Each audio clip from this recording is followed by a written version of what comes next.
All right, hello and welcome to LAX Coaches versus Cancer. I'm Chris Marshall, joined by Colin Rosenblum on the first broadcast here tonight. A biggie. Got two top 5 teams here, CU Boulder, CU Chapman University.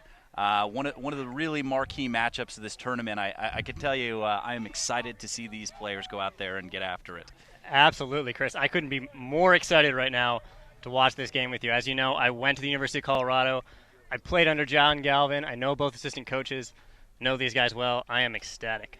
Yeah, so I'm expecting to see some, or at least hear some pretty legitimate nuggets here that we may not be able to get. I mean, what do you know going into this game that the casual fan might not know about? Well, I mean, I talked to the coaches earlier. I know that they just announced their captains today, so the guys are, they're really excited and they're pumped up. This isn't generally the type of game that you start your season off with. This is a huge game. Usually, this would come about 3-4 games down the line. But I know that I talked to the coaches, and they're just going to try and, carry out their game plan and move forward from there. Not really think about who they're playing exactly. Yeah, and I know we talked about before the broadcast the usual start of the seasons. I know that traditionally Colorado is a team that starts a little later, gets in their usual scrimmages versus some of the NCAA, the local teams. Mm-hmm. But Chapman normally a team that starts earlier. I know last season they started with University of San Diego and scrimmage to Concordia. But these teams going against each other in their first game of the season is definitely a change in pace. Absolutely, that's a change for sure. Colorado, like you said, does start late. They started last season with Westminster. They usually like to start with generally what would be considered easier games and conclude the season with Colorado State at the end. But like you said, this is a kind of a rare early season matchup, and it's going to be exciting to see what unfolds. Yeah, and that's what one of the things. This is the first lacrosse edition of the Coaches versus Cancer, and it's a really exciting event for everyone here. I know we're raising a lot of money for the American Cancer Society, and the level of MCLA talent that they were able to get out here for this early season tournament is unbelievable. Absolutely unbelievable. Chapman, Colorado, Colorado State, BYU, Oregon, Boston College. You've got not only top 10 teams, but top 5 teams in the MCLA all coming together early season. And like you said, Coaches for Cancer, for the American Cancer Society, you've got just walking around, you see all these guys, they're wearing their purple shirts. It's just great to see them all, at an early season event like this. Yeah, exactly. And I know, we can't not talk about the game last night where you had Boston College going in for the upset. One of the big storylines of this tournament so far, coming with the 12-8 victory. The game a little closer than the score, but either way you slice it, it's a huge victory for Boston College. Absolutely, and that's what you're finding out here early is that you're finding out who these teams are going to be. It might be maybe an off year for BYU. You don't know, and this might be a big year for Boston College. We'll see. I think what's going to be really telling is tomorrow night in the SLC game of the week, you're going to see Boston College match up with Chapman, and I think that's going to be a true test once again for Boston College to see really what type of team they're going to be. Yeah, I think it's a real fortunate lineup for them, being able to play on the first night, have a day off, be able to come out here and watch Chapman. I know I see the team down there on the lower field. I got to practice in. They'll probably come up here and take in at least some of this game, but have a day off and then catch Chapman on a second day. They could really make some waves. And if you look at the rest of their schedule, aside from CSU, there aren't a lot of power teams left on their schedule. So if they come out of here even with just one win, a quality win over BYU, and run the rest of the table, they could be at 11-2. Or better, and that could really put them in a top 5 position for the tournament, which is a huge deal for them. Absolutely, and these early season big games will play a part into who makes that tournament in the end. Like you said, some of these teams, this could set them off on the right foot and bring them all the way. But right now we're going to listen in to head ref Tim Dyer as he talks to the teams. It always starts, as I mentioned to the captains, the white lines are here now. They probably won't be in the fourth quarter. Wait till you hear the whistle, guys. Goes, go! Reach your point, guys. Time is on. And just about to get underway, a couple of the additions to this Chapman roster that are going to be some serious playmakers for the Panthers. Wesley Greason, who's going to be starting on attack, a freshman, as well as a big freshman defender, Nicky Mullen, coming in at 6'5", 230. So look for some big freshman action from the Panthers. And there's Rafter able to come away with the first ground ball of the game, and also a freshman face-off midi for the Panthers, something that they struggled with last season. Ball coming across.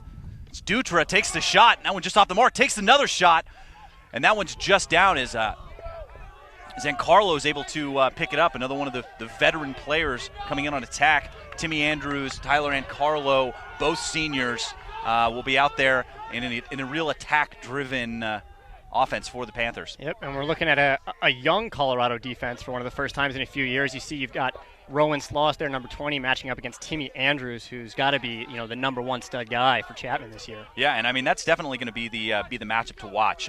Rowan Sloss, one of those guys who's very athletic, really agile on his feet, and that's the kind of matchup you have to have on Timmy Andrews. He's not always going to beat you. He's never going to beat you on a bull dodge. It's always going to be that back and forth movement, a la kind of Mikey Powell, where he cuts back. And that's the perfect matchup for CU to try and take him out of this game. And Rowan plays great man defense, so that's going to be important here as well. And here's Greason, the freshman, trying to get inside, hanging his stick, and that's great defense from CU. I know one of the big question marks this year for CU is their defense. They lost a guy like Brad McNee, who was in the net, and you've got Mitch Fenton now, who's been a senior behind him for 3 years, and it's time for him to really step up and show what he can do leading this defense. Yeah, and I had a really good conversation with Coach Whitcomb pregame. As you see, Andrews cut back across, look to feed, just as dangerous on the feed as he is on the dodge, gets it to Rafter. About this offense and how team-driven it is, and how he really expects Rafter to be able to come out of his shell after having, I think, a disappointing season for his standards. And there's a big shot and a goal for Abruzzi as he comes in and buries it. Great team offense on that one with the quick shot and no chance for the goalie of CU Boulder. And you can tell Chapman is fired up. That first goal is a big one in a game like this. This is the season opener for both teams. To get that first goal, carry that momentum, that's going to be tough for the young Colorado defense. You can see they maybe we're a little bit loose there, and they're going to have to try and clean it up moving forward. Yeah, I mean it's a tough break for the defense. He's able to get his hands free, and he shoots it immediately. And if you ever release that quick, unless it hits the goalie in the chest, it's going to be really tough to make that save. And there's a big ground ball for Salami. Clark Salami, another young faceoff guy. So Brian able to get it down to Doherty. And Doherty, one of the leading scorers, I believe the leading scorer from a season ago for CU, bringing back second in scoring with 51 points on the season. Tyler Doherty, an interesting story. He is actually a fifth-year grad student now. He's an engineering student, really cerebral, really smart player, and a leader on the field that I know Coach Galvin's happy to have back. There's coming around the corner, takes the shot. Nielsen out of his cage, trying to get his hands on that one. But Seidel, who was actually the leading scorer last year, so look for the strength to be in the attack of CU on this day. Yep, Riley Seidel, transfer out of Air Force. Coaches were definitely happy to have him show up at tryouts. There's, what is that, Colin Rosenblum out there with the shot. You would think so. 4'6", actually Mitch Erickson, Chatfield High School product, is wearing the number 46 out there. Happy to have him carrying the tradition and wearing it out there on the field. Kind of surprised that one hasn't been retired yet. You would think they would, but I guess it quite hasn't happened yet. I'm hoping maybe after Mitch they'll retire it. There's Erickson. Back up to Kelsick. And over to Gann. I was talking to Jace Gann earlier in the week. He was saying that sometimes they'll run 4 or 5 attackmen on the field there. And that's a great save by Nielsen as Jace was able to get his hands free and beat his defender. And that's got to be a confidence boost for the Chapman defense because Gann was by his man and still able to make the save was Nielsen. And there's Nicky Mullen, the freshman. He's a real big kid, able to get across himself and then can't find Andrews as the ball's going to go back. A little bit of an uncharacteristic error on the clear for Chapman. Mullen's getting his sea legs in his first collegiate game. And those are the turnovers that the Buffs are going to want to capitalize. They really want to win the ground ball battle here and play the cleaner game to come out on top. It's Lucier bringing it up. And the Buffs really looking pretty comfortable on the offensive side of the ball here. It's Doherty trying to get inside. As you see, it looks like Chapman might be in a little bit of a zone look. You see a lot of switch play on the defensive end. Yeah, Colorado likes to run sort of a call it a goofy offense, I guess. I don't know. It's not your standard 1-3-2 or 2-2-2 even. It's sort of a circle set that I know the coaches are really proud of, and they like to keep it very unpredictable. Graves coming inside, looking to take the shot. Looks for the feed, and looks like that one's going to go off of Doherty and back to Chapman on the turnover. You know, it's interesting. We're seeing turnovers on both sides of the ball today, and that might just be these early season jitters. You know, I know Chapman's had 2 scrimmages. Colorado's had 1. Those might be just the early season things that they've got to kind of kick right now to get, you know, on pace. Absolutely. I mean, that's one of those things. His first game of the season. That's a difficult pass with the sun directly behind us, well handled by Herman. But both of these teams, yeah, like you mentioned, I mean, it's the first actual game of the season that counts. So definitely getting their jitters out here. Still having to deal with the sun a little bit coming across the field, and lots of room in there for the shot. Great save by Fenton, and the ball's still down, picked up by Chapman as Andrews comes inside, unable to get his hands free. Nice double, and still has it. Let's see if that's a great heads-up call on the timeout by Coach Dallas. Looks like I don't know if they got the timeout there, though. Quick restart. And there's Rafter with a nice little hitch move, takes the shot. Huge save by Fenton, and the follow-up goal by Greason, the freshman, his first collegiate goal. And the score is now 2-0 Chapman. And you're going to see Rafter do that all day. He has a big body. He can move fast. He can get in tight, get the split dodge, get some space, and just fire the ball. And I think the key for Mitch Fenton and the Colorado defense today is going to be not allowing those second chance opportunities. Yeah, and I've actually been kind of surprised that CU hasn't been polling Rafter straight away. I mean, you have to think that comes off a little bit of a little bit of a letdown season for him especially in terms of his ability. I mean, he could be a guy who go out there and score 50 goals this season. Oh, absolutely. We were lucky enough to play with him this summer on Team TLN, and he and Steven Caressel are just big bodies, phenomenal athletes. And that's another thing you got to look for with Chapman, planning on running 3 midi lines all game, all season. So look for a lot of depth coming through that way. You got some really good players who have found their way on the second and third line, going more for a productive unit rather than the best individual players. And it seems to be working so far for the Panthers. Colorado's really going to want to get a goal here. There it is. There's a big-time shot. That one coming from Ryan Stoll, the junior out of West Springs, Illinois. And that's a great take. Really solid individual work on that one. Just runs right by his defenseman and puts that one top shelf, off stick on the lefty goalie. And that was just in time. The Buffs definitely needed that. You can tell they are pumped up on the sidelines here. Stoll, a fresh face for the Buffs, who starts the season off right. And I know we've been talking about some of these unforced errors, but when you see these teams get into their offenses, these are 2 of the most disciplined teams, along with Colorado State and of course BYU out there, who really, don't change their game plan for to cater to different teams. I mean, they go out there and they feel like they have the talent to go out there and play their game and win. There's going to be a flag coming in. Let's see if we can get the call. It's going to be a high hit. And that one's going to be against Carlo. Sorry, it's going to be a cross check. This is going to be our first opportunity to see the both man up and man down units for both of these squads, and a big opportunity for the Buffs to get out there and tie this game up. Absolutely, and to what you were saying before, you're exactly right. These teams, they're not going to change up their game plan for any given game. This has been a process that's been 2 months in the making. It's their first chance here to follow that script that they've really been focusing on for the last 2 months. Back up to Cranston. And then nice defensive play inside from Chapman. That's Herman. And nice stick inside. Takes the shot. And what a save by Nielsen. But a fantastic look inside to Doherty. And he doesn't miss very many of those. That was a great save by Nielsen. It's tough to make those saves from in close like that. And that one just off the mark. Didn't get his feet set. Tried to make that one a little bit of a careless pass on the sidearm.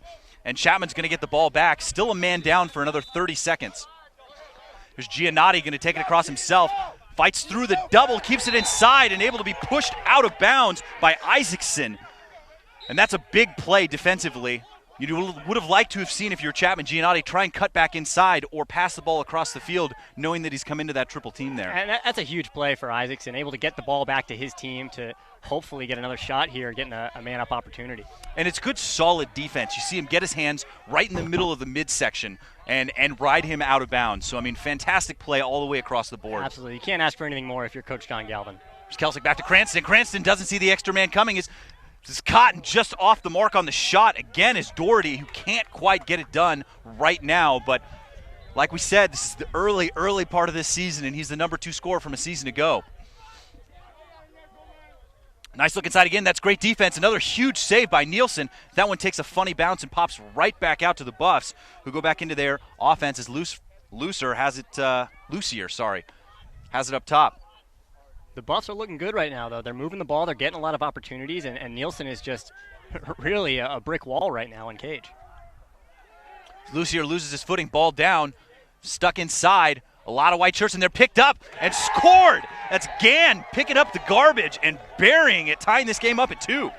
Jace Gann, a junior, a Huntington Beach, California product. He came on 3 years ago to the team and just brought a lot of life to the team. He scored a behind-the-back goal against the first Colorado State scrimmage that they had and really fired the team up. Everyone knew that Jace Gann was here and he meant business. Yeah, and we're tied up at 2 just like that. You know, it's a game of runs, and with 7 minutes to go in the first, we got a tie game.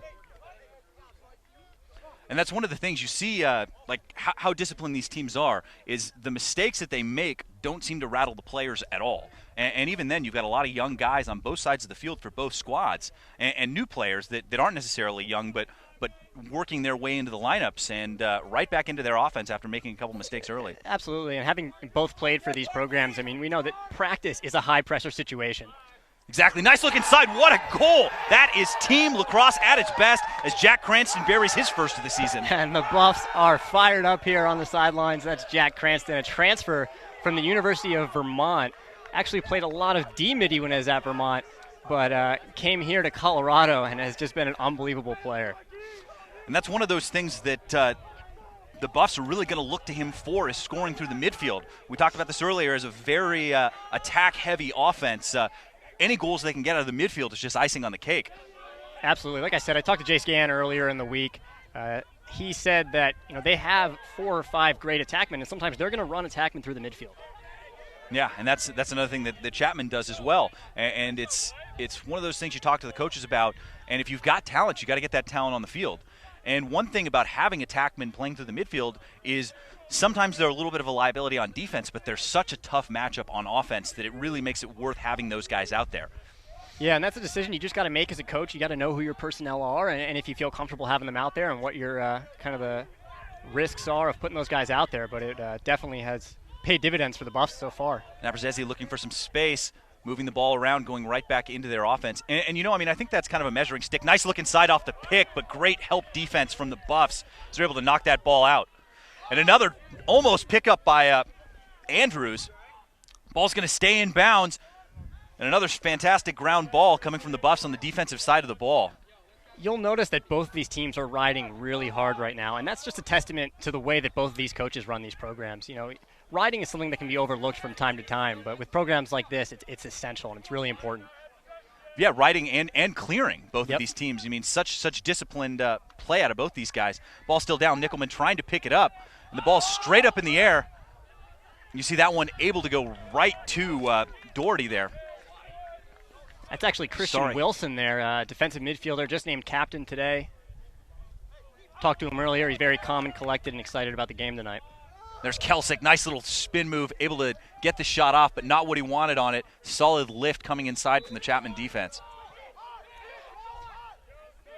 See Mitch Erickson with the ball there. Greg Kelsick, who just shot. They were actually high school teammates at Chatfield High School, and during John Galvin's time off from coaching the Buffs, he actually used to go down and help coach down at Chatfield. So those guys very familiar with each other and used to playing on the same line. And there's Colm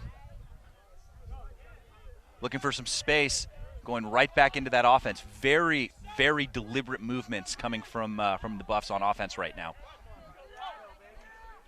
Colm wants it again, likes his matchup. Quick double, someone's open.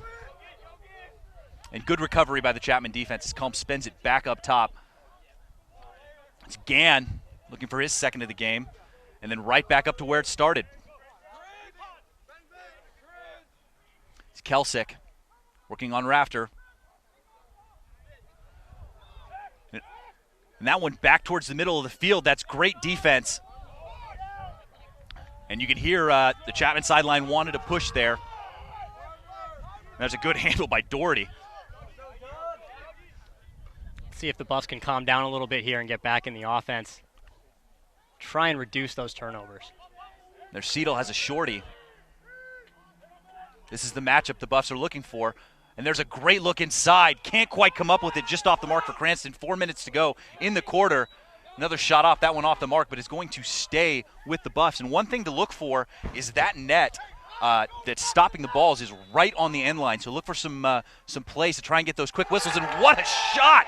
Huge goal by Seidel. Pushes the lead to 4. And there's a 4-goal run for the Buffs. Pushes the lead to 2 at just under 4 minutes to go. And that is Riley Seidel just being an athlete, noticing a situation where he can take advantage, just going hard around the corner and sticking it. That's one of his go-to moves. You'll see that throughout the season from Riley Seidel. And Chapman, after looking very, very strong in the opening minutes of this quarter, has considerably cooled off. Yeah, we'll see if they can get their energy back and settle the offense. Both teams right now are really pressing the ball inside, and I think it's creating some turnovers for both of them. They're going to have to try and work their offense. Nice Rusty Gate toss there. Love that.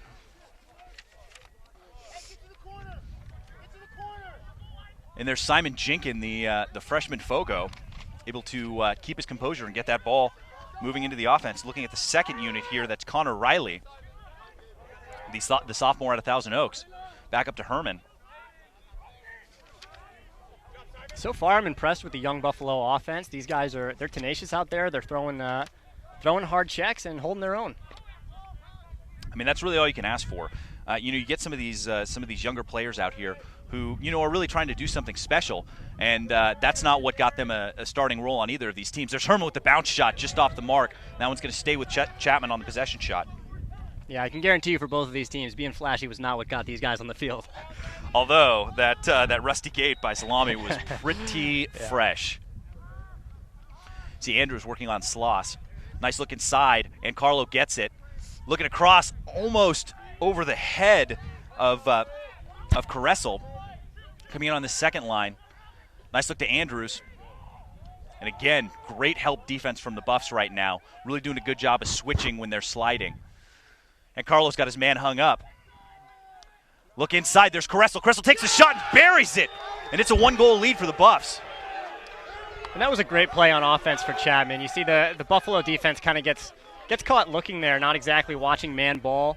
It was a great eye by Chapman to see the guy across the way, and a bounce shot on turf like this is a great option for today. Absolutely. And I know we saw some of these balls bouncing around earlier a little bit, especially during the warm-ups. And a field like this is tough sometimes. Both of these teams used to playing in pretty high-quality venues. And to come out here and play in something that's a little bit of a rougher surface isn't always easy. Yeah, I'll say Ernie Chapman Stadium is not a bad place to be playing a lacrosse game, that's for sure. Man, it's not a bad place to just do some sunbathing. I'd like to hang out there. Of course. Maybe swing by the pool. Yeah. So if you're listening, President Doty, I mean, I'm still waiting for an invitation. But that one's going to be a push going against the Panthers, as the ball is going to stay with the Buffs. It's Erickson holding the ball for the Buffs. There's Lucier. Has the pull, working on Croteau. One of those defensemen who is LSM rather, who is very athletic for his size. I mean, deceptively so. I think it's Kelsick. Chapman, you can see, is sliding heavy right now. They do not want Colorado to score another goal before this quarter ends. Yeah, just about done for the quarter, and this one's been as advertised. Both these teams came out firing. Nice take. Look inside. There's Nielsen. Just great positioning, able to keep his stick above the cage and get that ball out. And there's Simo, takes a big hit and loses the handle. And it's going to be interference on Black, and that's a very close call. And not a bad shot from Jack Cranston. Yeah, no, great shot. It's a big swing right there in that one for Chapman, able to keep it with 90 seconds to go. And Dallas wants to talk it over on the sideline, which I think is a good move. Hold the ball here, maybe get the last shot or a couple of shots of this quarter, and keep the Buffs from going up 2 goals. Absolutely. And just a reminder, this game today is brought to you by Total Lacrosse. They are going to be presenting all the games this weekend for the LAX Coaches vs. Cancer event, as well as the SLC Game of the Week throughout the spring season. So Very excited. Make sure to visit www.com or .totallacrosse.com. We're also going to be running gear giveaways throughout the SLC Game of the Week. So you can actually head to facebook.com/totallacrosse. They're running a giveaway right now. We have to predict the score for the BC Chapman game that's going to be happening on the Lacrosse Network tomorrow night. If you predict the score correctly, you're going to get a $50 gift card to Total Lacrosse and become a platinum member to their shop. There's also going to be some in-game gear giveaways, so make sure to tune in all season long for the SLC Game of the Week presented by Total Lacrosse. And if there's anything I love as much or more than quality MCLA lacrosse, it's free gear. And I would say that's correct, Chris. I actually cruised by and checked out the Total Lacrosse website last night while I was tuning in for the BC BYU game, and it was really some great stuff on there. Absolutely. I know there's been a lot of talk about the new Colorado Buffalo matte black helmets, and it's nice to see that the MCLA has come out. Everyone's in these Cascade Rs, some Warrior helmets, but love seeing the Cascade Rs on all these guys. Yeah, I mean, that's one thing that Chapman is certainly known for as well, is their fresh gear. And one thing that I want to point out is there's Sean Crane, one of the senior LSM, who's on the field for the Buffs, are wearing some of my favorite cleats, I think. You see those Vapor Talon Elites in the black and Volt colorway, and it's always fun to see these guys and what kind of flair they bring to the field, because I mean, they're all out there buying their own equipment for the most part, and so it gives them an opportunity to have a little individuality on there, and it's always nice to see. Again, just under 90 seconds to go. Chapman in their offense, going with their first line. Nice look across, great handle. Naparezzi, who scored opened the scoring in the game. Giannotti looking across the rafter, quick on the double, able to get by. Looked like he had a shot there, gets to Carlo. And you could hear the sideline wanted him to shoot that one in about 6 yards out. Switched that into his right hand even, lefty. But Chapman able to create some solid opportunities from the dodge and on the crease. Nice look. Naparezzi takes the shot. Huge save. That's by Fenton again. But it's going to be a procedure call going against CU, and Chapman's going to keep the ball. But what a save. Both of these goalies just standing on their heads right now. Great save, but you can tell that backside look is there again for Chapman, something that the Buffs are going to have to try and clean up. And there's a great takeaway check coming from Rowan Sloss right into the crease. 40 seconds to go. 30 seconds to go in the quarter, and Sloss going to bring it up. Actually, one of my favorite highlights is from the last Chapman CU game at Chapman, when Rowan Sloss went all the way coast to coast and scored a big goal. The Buffs are going to have to do something here pretty quickly. 10 seconds to go. See if Riley Colm can make it happen. And there's great opportunity there, but Nielsen holding his own right there on the crease, and right there on the pipe, rather, and doing a great job. Again, both these goalies really crushing it. Make sure to stay tuned for the second quarter of action. You're watching the Lacrosse Network with Colin Rosenblum. I'm Chris Marshall.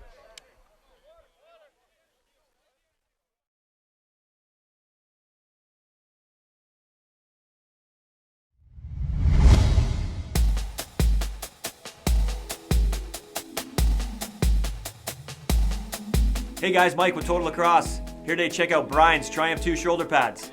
Let's take a look. The impossible is now possible with the Triumph 2 shoulder pads by Brian. These lightweight, breathable, and durable shoulder pads will keep you safe so you can keep going all game long.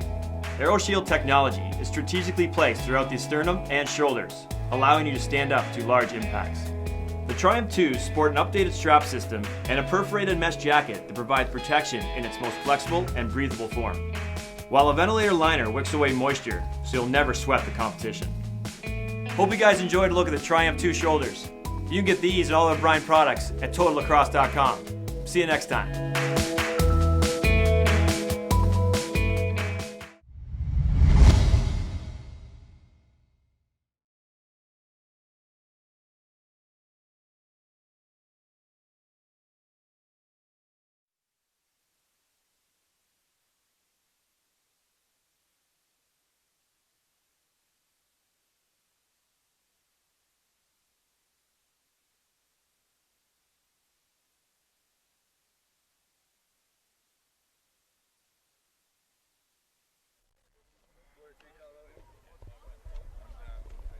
and welcome back to the LAX Coaches versus Cancer tournament. We've got Chapman University and CU Boulder going at it.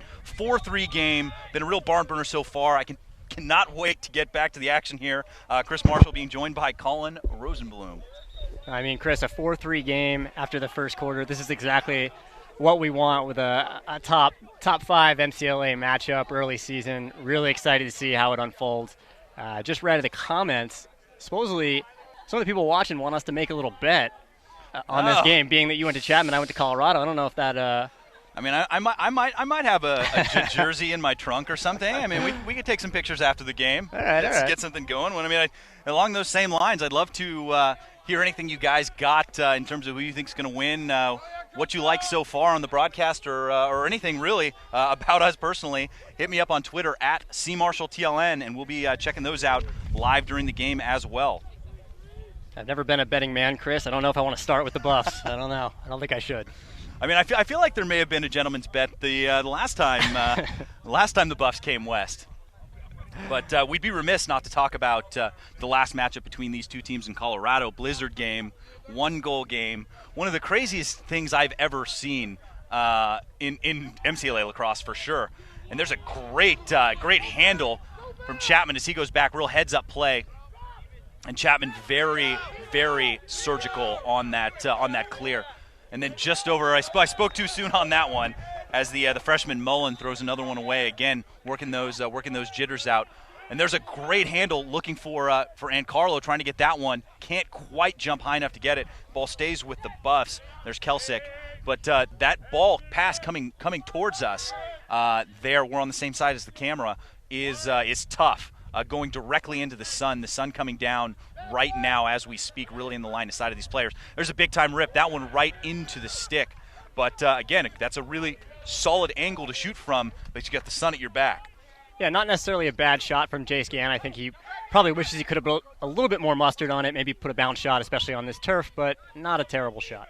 There's Dutra able to bring it across, gets it over to Miller for the Panthers.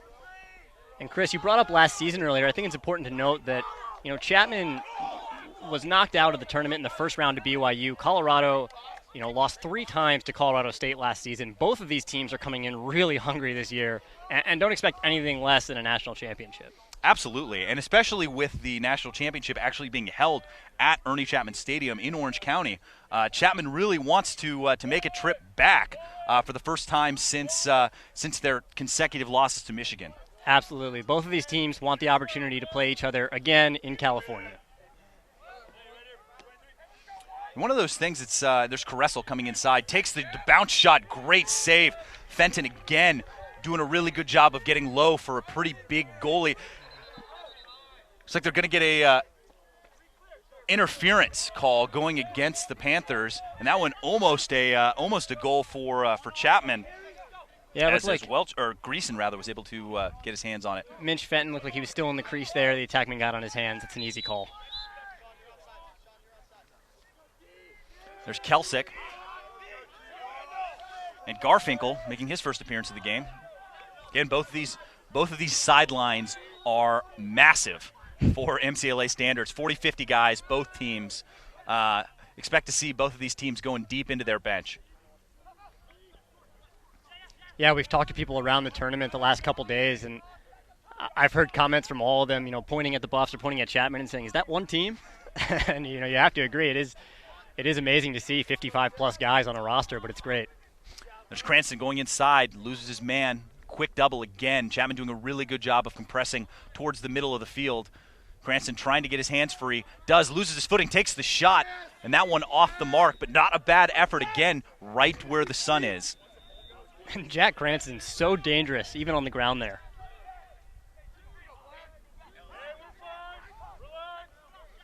It's Doherty working from up top a lot more than you'd expect to see a traditional attackman doing. Nice skip pass. There's a big-time rip and a goal. That one coming from Doherty, his first of the game. And that's a great look from Jack Cranston behind the net. He sees Doherty. Doherty, the veteran, takes the right shot there. He takes the bounce shot. He doesn't go for glory. He's not going for top corners. Takes the bounce shot on this type of field turf. It's just a veteran move, and it works out for him there. Yeah, and it pushes the lead back to 2 with 12 minutes to go in the half. And I started talking about this a little earlier, but I know, as an MCLA guy myself, I'm really excited to see the tournament in California. I think there's a lot of West Coast power teams. I think BC's trying to make a statement yesterday about some people making comments about the West Coast being where the power is. There's a nice face-off win and a big shot, and Nielsen does everything he can to get in front of that one, throwing his stick at it. Man, Clark Salami wanted that one. When you're a long pole and you find yourself down there, getting the opportunity to take a shot, that's an exciting moment. Yeah, and he had a clear lane. Chapman was not sliding to him, making sure that they're keeping their sticks tight on those attackmen who are very talented for the Buffs. Yeah, I think you're right. It does appear that Chapman might be a little bit timid on the defensive end right now. They got to get out on the Buffs' hands and show them that they can be aggressive and hit those wrists. Maybe have those guys wishing that they didn't take that face dodge so close. Yeah, well, I mean, I think the other thing, too, is they're just not going to slide on that fast break. They're going to force the guy to take the shot. I mean, you got a long pole coming in. I think that's a better option than letting any of these veteran attackmen get one close in. Yep, absolutely. There's Stoll. Has one today. Working on Rafter. Rafter, one of the underrated shorty defenders. And that one just off the mark. The sideline wants a push on that one, but the ball is going to go to Chapman because that one was a pass. And I actually think that might have been a little bit of a push there, Chris. Maybe I'm a little bit biased again, but I thought it looked like Riley Seidel got hit from the back there, and that's the reason he fell down. I mean, that's one of those things that can go either way. He runs right into the mixer, and you get that call. It's not a bad call. They don't call it. It's not a bad call either. If you don't get that call as a coach, you just got to get past it, and that's what these teams have done here. And one of the one thing you hear about, especially from both these sidelines, real kind of reserved coaches. Mm-hmm. And the only yelling you really hear them doing is at their own teams. Absolutely. to play the use the game plan and stuff, but not a lot of complaints about the officials. Loses his footing again is Greason, who's looked very strong so far today, being able to create some of his own shots. But a lot of them is, you can't sweat the small stuff, and that's really the mantra of the teams that I think are the most successful in the MCLA. Yep, and these coaches have been here before. They know that leadership runs top down. If they're there, running their mouths, that the team is going to take hold of that and act the same way. So they keep it cool, calm, and collected, and then their team follows. It's Giannotti. And both of these defenses staying very tight inside, daring their counterparts to take the outside shot and really putting a lot of trust in their goalkeepers. Really happy with Sloss's play against Timmy Andrews. He's playing some great man defense, and so far keeping Timmy Andrews at bay. Yeah, that's definitely the matchup to watch on this side of the field. So Andrews cuts back, trying to get his hands free. Sloss doing a really good job of not overcommitting. Nice look inside. There's the shot and the goal. That one again from Greason. He's second as the freshman is coming on strong. And that was a great play. I mean, you see he had guys on him. He had about 2 to 3 Buffs on him, but he was able to get his hands free and make that play. Both of these teams have great inside play, and we've seen that today. Yeah, and you look at that, I think Timmy Andrews is a little bit of an underrated passer. I mean, you see him score a lot of goals, a lot of garbage goals, being in the right place at the right time, and also creating for himself on the dodge. But, the guy last year with 50 points and even 25 and 25. So, yeah. I mean, he's one of those guys that can hurt you no matter what he's doing. Not only is Timmy Andrews shifty, but he dodges with his head up. And I think that's really important if you're an attackman in this league. You want to dodge with your head up and make sure that you're seeing where all of your opportunities are coming from. There's a great handle by Wilson as it comes off the tip. Looking back for Salami. Salami takes the shot, and he wants one bad. I think Salami is actually known for that on the team. He tends to always go for the goal there in practice and out here on the game. Yeah, I mean, that's the scoring LSM, definitely something that Chapman is more known for than Colorado. But Salami looking to rewrite the book on us. And again, just under 9 minutes to go in the half. 1-goal lead for the Buffs at 5-4. And there's a great check. Able to get the shot coming from Garfinkel off the cage on the lift there as he looked like he was by his man. It's Doherty moving it again. Chapman actually playing a little further out than they have been so far, looking for those matchups, really pressuring the adjacents. And there's the shot. More great defense as Nielsen able to kick the ball out, picked up by Siegel. The number 2 LSM going into that power cradle, draws a double. Great grab by Herman, one-handed behind him. And then just slowing it down, gets it to Andrews. Andrews, some of that veteran leadership, slowing it down, making sure they get the right unit on the field. Really heads-up play. They're only down a goal. There's plenty of time left in the half. Really nice to see these teams settle in. And that's great to see. If you're a guy like Nielsen, you want to make that save and know that your offense is going to take care of the ball. You don't want them to force it, find yourself tired back on defense right away. So that's where a guy like Timmy Andrews really shows how much of a veteran he is, that he can slow it down, let the offense get into it, and really give the defense a break. Yeah, and it's really great to see, solid play coming from those guys. I know Alex Siegel is the one who was able to get that ground ball as looking inside, can't quite find it. As Herman, ball still down, shirts everywhere. See if they're going to get a push going against the Buffs. See that one again, that same call. And that one to me looked like less than a push than the one over here. I would agree. So it's one of those things, it goes either way. But again, one of those guys who didn't see the field very much last season, but is one of those real character guys who can get out there, good kid, plays hard, and has been able to create some space for himself this year. And that's something you like to see, guys working their way up. And I know, that goes on both sides of the field here. Absolutely. And gritty plays are what's going to win this game. You see the ball is on the ground a lot right now. It's going to be about who gives that extra effort to win the ground ball and keep possession. There's a shot by Andrews. And again, Sloss getting his stick in there, disrupting the shot. And really, you don't see Andrews miss very many on the sideline in terms of his shooting. As Caressel has it and going, but right back to Andrews. Moving it up top, and Carlo. And back up to Herman. So we're in the second unit again for the Panthers here. Like you were talking about earlier, the Panthers have a really strong first, second, and third line at midfield. They're working with some serious depth. What a shot! I can't believe that one went in from Kalismo, the senior. What a shot! Snuck that one in near post. I mean, Kalismo, you would think from a point like that you'd be trying to shoot far side, maybe low. He shoots near side sticks. I didn't even know there was space there, Chris. I would never have thought that one. And with the 6:17 mark in the half, we got a tie ball game at 5-5. Unbelievable game. I thought, in the first quarter there that maybe the Buffs were going to run away with it, but it's great to see that, Chapman's not going to let that happen, and they are back in this game. Kalismo with a rocket in the top left and there's corner. Miller winning the faceoff, going down early, wants to take the shot, and he does. That one just off the mark, but Chapman fired up on the sideline right now, as they should be, able to get back in this game after like you said, the Buffs really put a solid run together in the first quarter.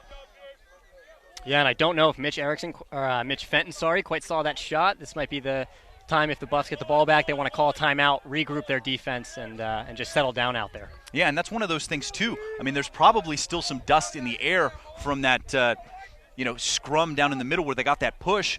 Maybe you get some dust in your eye. Maybe there's a little bit of a haze coming from that side that's clogging your vision. But either way, I have to agree with you on that one, that I don't think Fenton saw that. There's Connor Doyle, gets it to Andrews. Andrews taking advantage of the pick play, takes the shot. Let's see if Chapman's going to be able to get back and back that one up, and that's a heads-up play by Fenton, able to get back and back that up, and that's something you always like to see out of your goalie and defenseman, real hustle plays to get the ball back for their offense. And then throwing the ball away, another uncharacteristic error, and you see that one, ball goes out on that side of the field.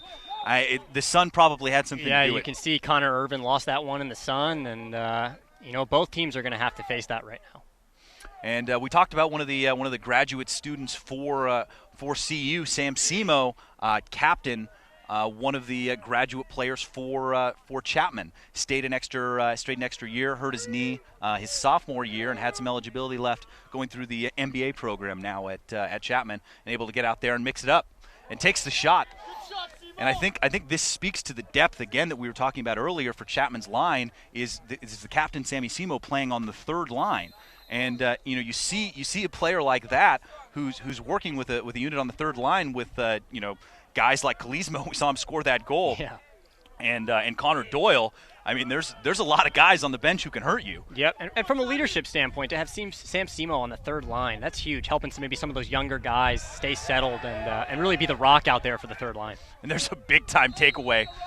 Some special requests for the big cookies call on that one.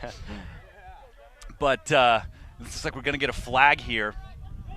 See what the call is going to be. Looks like this one's going to go against the Buffs. Like it was a slash. It's going to be a 1-minute penalty. And that was Hayden McLean, senior LSM for the Buffs, who's basically been a starter since he was a freshman. And this is a huge opportunity for Chapman to go back on top for the first time since 2-0. And that was early in the first. It's got Rafter and Carlo, Giannotti, Kalismo, and Greason and Andrews for the Panthers out there and their man up.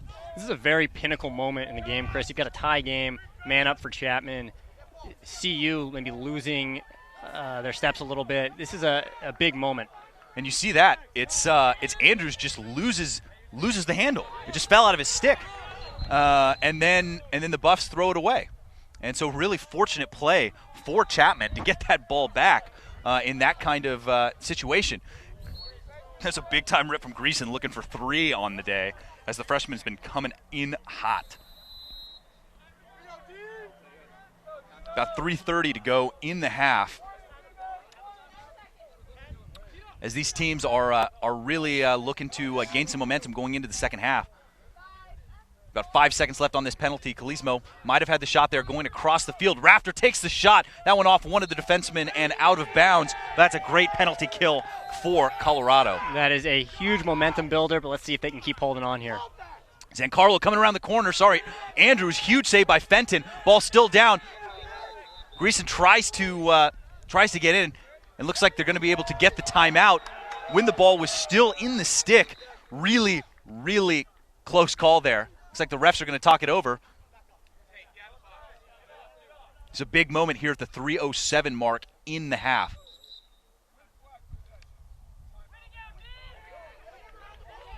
And they're both calling, and you see the refs talking it over down there. But the ball going to the Buffs as both coaches were calling timeout at the same time and waiting for one of their players to pick it up. That could be a big momentum swing for these Buffs. Interesting, you see there both coaches calling timeout, knowing that this was a tense situation. They need the ball back. They need to settle down and regroup. So I'm sure John Galvin very happy that the timeout went his way that time. And then got a couple tweets coming in. Connor Wilson, LAS, tuning in, so glad to see that's happening. Got Walker Mitchell, really nice kid that I met over at the LXM Pro Tour in San Diego. Big lacrosse fan, glad he's tuning in for this high-level MCLA action, as well as Jason Hamburg. So definitely keep your tweets coming. We'd love to hear what you think of the game, the broadcast, and how Colin's doing here in his first go-around. Well, Jason Hamburg, actually, former Colorado Buff, who borrowed my skis for a ski season. There you go. Jason Hamburg, glad that you're tuning in. And more inside information coming from Colin Rosenblum. Yes, exactly. And Chris, you were talking about Chapman's depth before, and I want to bring up the fact that Chapman is going to have to go back out tomorrow night in the SLC game of the week and take on a tough and rested Boston College team. So that's going to be at 4 p.m. tomorrow on TLN.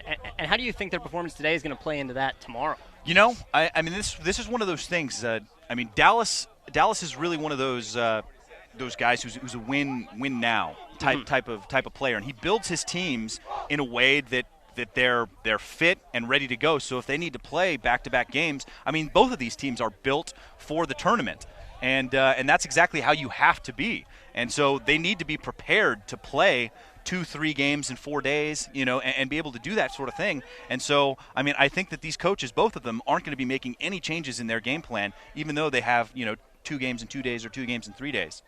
I agree. One step at a time. This matchup is too big right now to be thinking about tomorrow. It looks like the ball's going to stay with Chapman. Interesting call here. Let's see what they're going to You just missed that one on the timeout at the, again, 2:40 to go in the half. Chapman with the ball, game tied at 5, and going right back in on offense.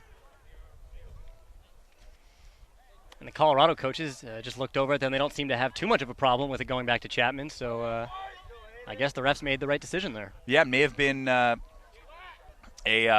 push and then a timeout. It's hard to say, but back to the action. As you see, Aprezezi scored the first goal, working on the shorty. Tough matchup. Again, the freshman loses his footing. Ball picked up by the Buffs on the fast break. It's McLean.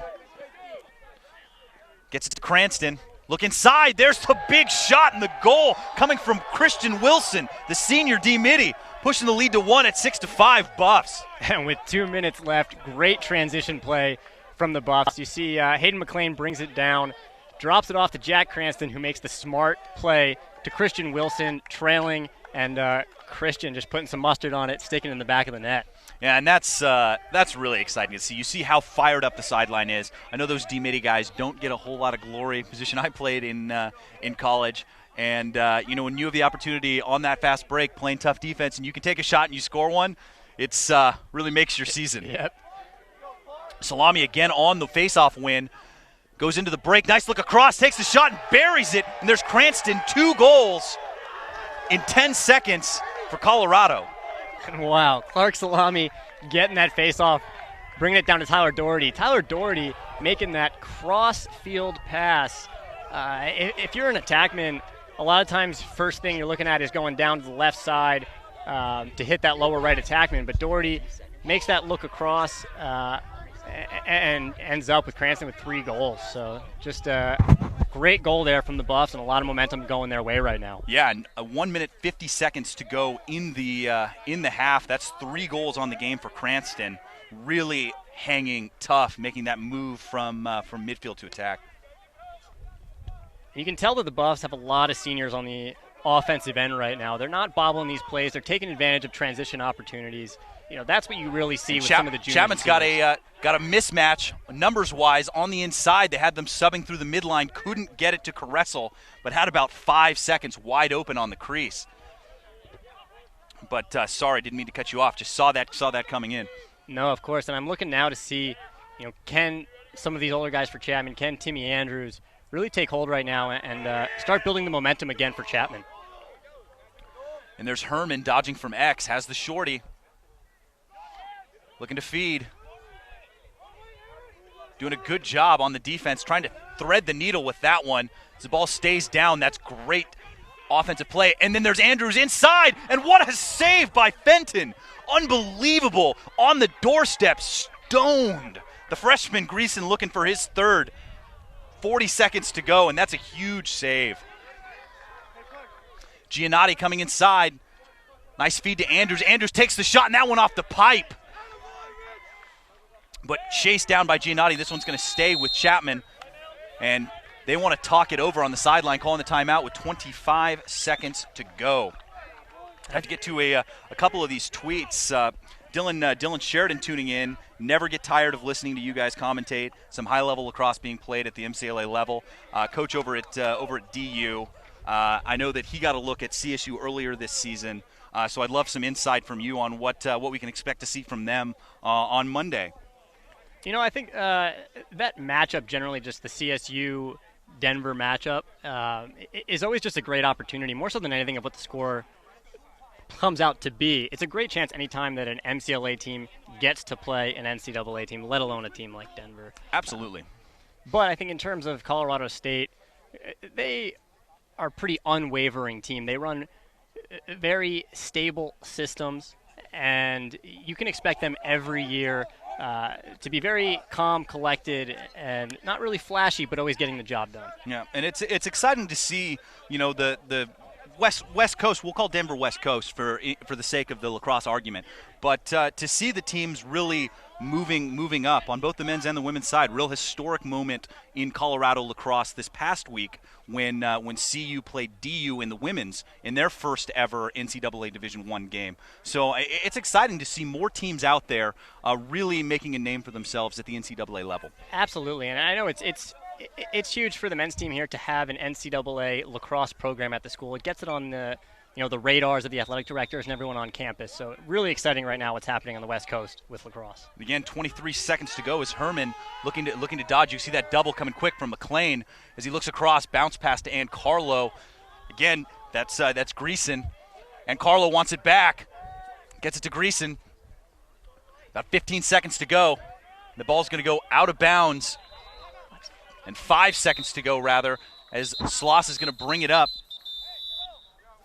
So Coach Galvin wants to have a timeout. 5 seconds to go. Not sure what they're going to be able to get going with 5 seconds here and about 100 yards to travel. But he wants to talk it over.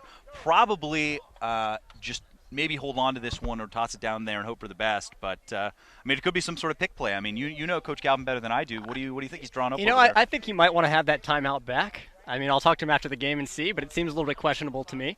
But I guess we'll have to wait and see at the end of the game. Maybe this is a pinnacle moment, and they're going to come out with a big play. I don't know. Maybe he's just hoping that he can save one of these for the game the other game this weekend and and have those timeouts hold over. And if you got them, you might as well use them. Yep. But we'll see. I'm sure he's just bringing them in, making sure that they're staying the course right now and not getting out of the game. They've done a lot of things right so far, and I'm sure he doesn't want that to change. Yeah, and a bunch more tweets coming in, so definitely please send the comments, questions, anything you got to me at CMarshallTLN. We'll be checking those out all broadcast long. And, if I'm Chapman here, you might as well just double the ball with your attackmen, get your sticks up, see what you can do. It's like I said, there's 5 seconds to go, and they got a shorty. And get it to Sloss maybe, but it's pretty much the end of the half here, and wouldn't be surprised if they tossed it across the field, kept it on their side, throws it down, and about 2 seconds left. That one, and there you have it. That's going to do it for the half. Not a whole lot of science behind that one, but. Any way you slice it, both of these teams playing very well in the first half. Buffs holding the 2-goal advantage after those 2 quick ones they scored after Chapman was able to tie it up. But, any closing thoughts going into the half?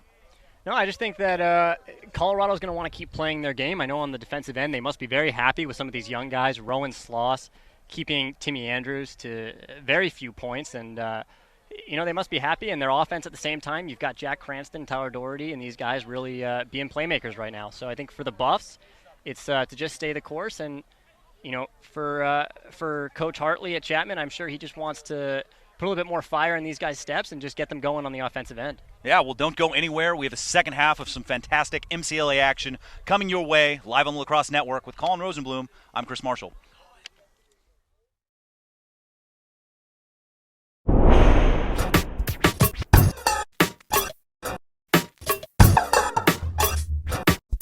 Welcome to Total Lacrosse. I'm Anthony Kelly, Team STX member and member of the Ohio Machine. Here today to talk to you about the STX X10. The X10U is the next generation Excalibur and is compliant under NCAA and NFHS rules. This head is very popular among defensemen and long stick middies.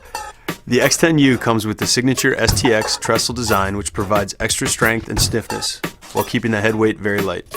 There are also multiple stringing holes for easier stringing. To purchase your STX X10 and other great STX products, please visit TotalLacrosse.com. Thanks for watching.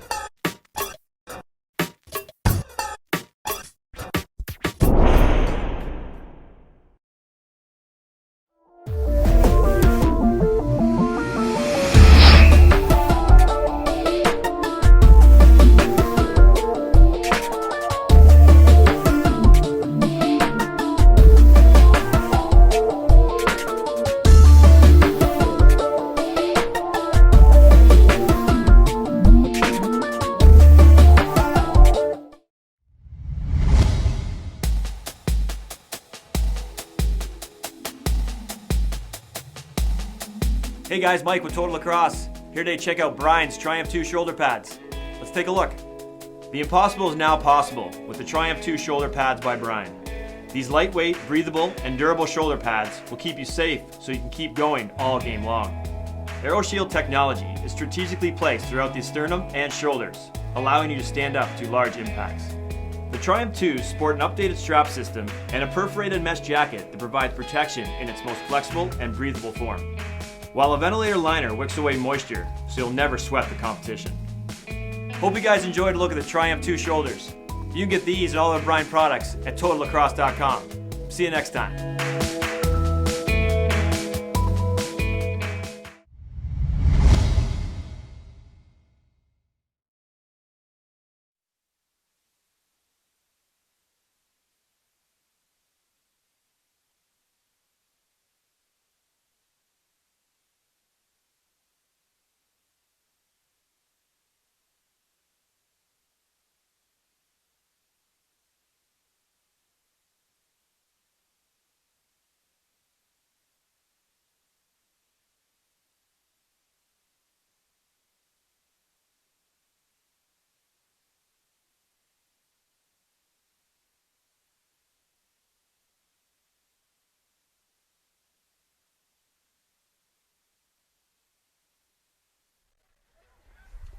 And welcome back. We've got Rob Osterberg from the Greater Palm Springs Convention and Visitors Bureau. Very happy to have you here. I know I couldn't be happier here in Palm Desert. How excited are you to have this high-level lacrosse here? Well, given the fact that these teams have traveled not only locally but from all over the country, it's really exciting for us, and the competition is outstanding. So we're thrilled.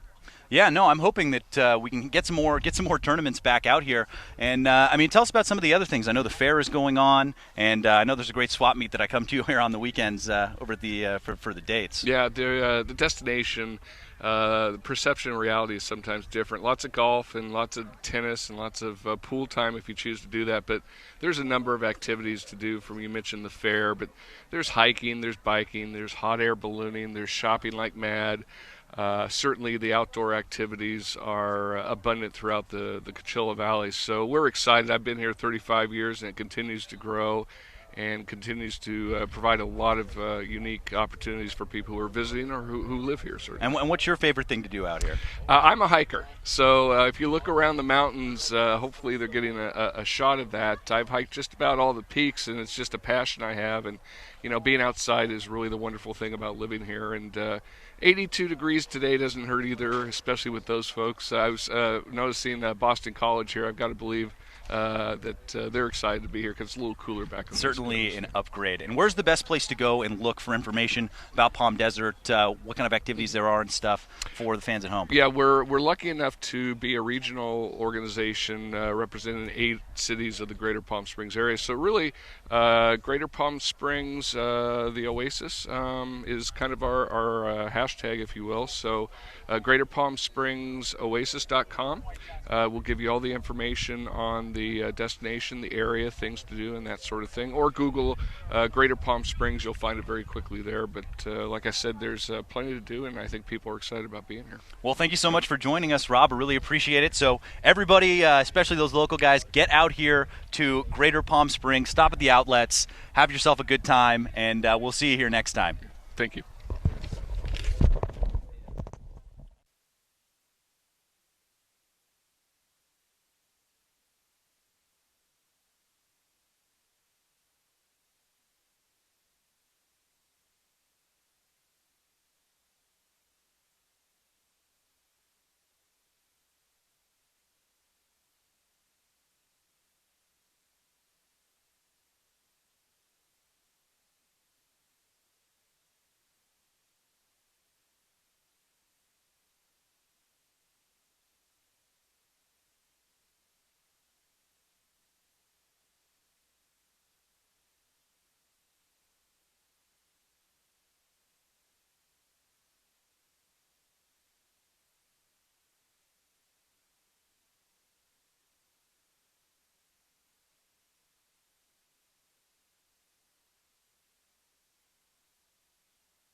And welcome back to the LAX Coaches versus Cancer event here in Palm Desert, California. Beautiful night. Chris Marshall joined by Colin Rosenblum, and we have had a real barn burner of a game. Very exciting so far. 7-5 lead for Colorado over Chapman, but I have a feeling this game's going to go down to the last seconds. Absolutely, Chris. It's been a great game so far. 2 great games this weekend.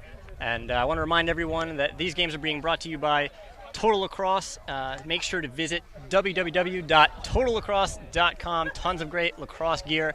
They're going to be bringing you all of the games this weekend from the LAC Coaches versus Cancer event, as well as the SLC Game of the Week all season long. Some amazing talent, BYU, Colorado State, great games.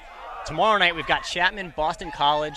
And if you head over to Total Lacrosse's Facebook page, facebook.com/Total Lacrosse, they have the link to the game tomorrow night posted. You can actually predict the score for a chance to win a $50 gift card to their shop and to become a free Platinum member. We're also going to have some gear giveaways during the game tomorrow night, so make sure to tune in all season long to the SLC Game of the Week presented by Total Lacrosse for some great live college lacrosse and the chance to win gear all season long. Yeah, I know if I won that $50, it would be going directly towards a pair of those limited edition Iroquois turf Hirachis. I thought you were going to say that. Well, I mean, they're just so cool. And also a note to make that the Grand Canyon Colorado State game starting over on Field 2 right now. So hopefully we'll be able to get you some updates throughout the night as well on that game. Another big one, especially a statement game for Grand Canyon. Unfortunately, down their best player from a season ago, Carson Barton, who injured his knee, which is really unfortunate. Very exciting player to watch. We're going to have Colorado State on this Sunday, so make sure to tune in for that as well. Number 1 preseason ranked team, defending national champions. Really exciting to have them on this early in the season. Absolutely. And it's definitely, it'll be interesting to see what they're bringing. Another win by Salami, going down himself. Likes to win it himself, wants to take the shot, and he does, and scores the goal. And that's a 3-goal lead, the biggest for either team so far. And the sideline for Colorado is pumped. Like I said earlier, Clark Salami is looking for that goal. He's an LSM, but mainly takes faceoffs. But if he gets that ball in his stick running down there, he's going to go for the gold, and it worked out for him that time. That is a huge momentum boost for the Buffs. The third quarter is a huge quarter in any game.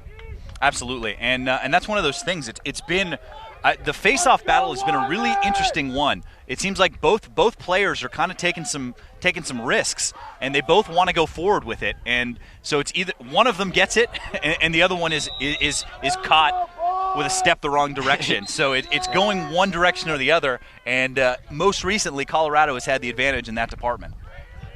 But you see there, this game has been back and forth. Colorado scores a goal, Clark Salami, great goal. And then you see there's a turnover on the other side of the field. It's back to Chapman. So it's still going to go either way right now. Exactly, and that's one of those things we saw. In the first quarter, the Buffs were able to go on a 4-goal run, and Chapman was able to come back out and tie the game back up at 5. So, I mean, these teams are so disciplined that, a 2 or 3 goal run isn't going to make the difference in this game as Rafter takes the shot, and that's great defense again by Colorado, able to disrupt his shot. I'm surprised we haven't seen more goals out of Rafter today. I would have thought he would have had a little bit more of an impact. He's a 6-foot-plus guy, 220, 230. So looking for him to make some big plays for the second half.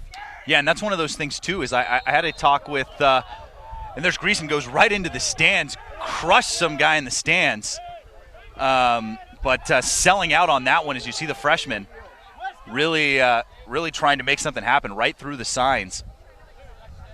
And also on the sideline over there, you see at least a familiar face for me, Barry Clayton, watching this time not in a Chapman shirt, which is weird for me to see. His 2 sons, Andrew and Mike, played at Chapman, and his youngest, I believe, John, is on the roster number 2 for Colorado, nursing a little bit of a hamstring injury, but not able to play today. But definitely expecting some big things out of him. And it looks like they're sending the trainers over to take a look at the guy who got hit there on the dive into the stands there. Unfortunate, but definitely getting the medical staff over there to take a look at him.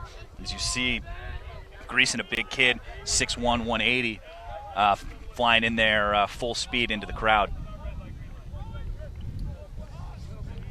Abruzzese moves it back up to Rafter. Rafter has the pole now. And McLean, still the quick double by both of them, takes the shot just off the mark.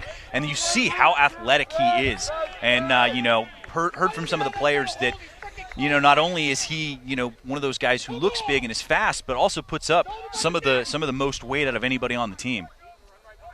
And you see Colorado respects what he's doing. They've got Hayden McLean on him, so they're putting the pole on him. They recognize what Rafter can do out there. There's a great handle by McLean. Picked that one right up off the ground as he's going back into the fast break, and so dangerous in the unsettled situations. Looked like a moving pick to me there, and that's what they're going to get. And it's going to be a change of possession.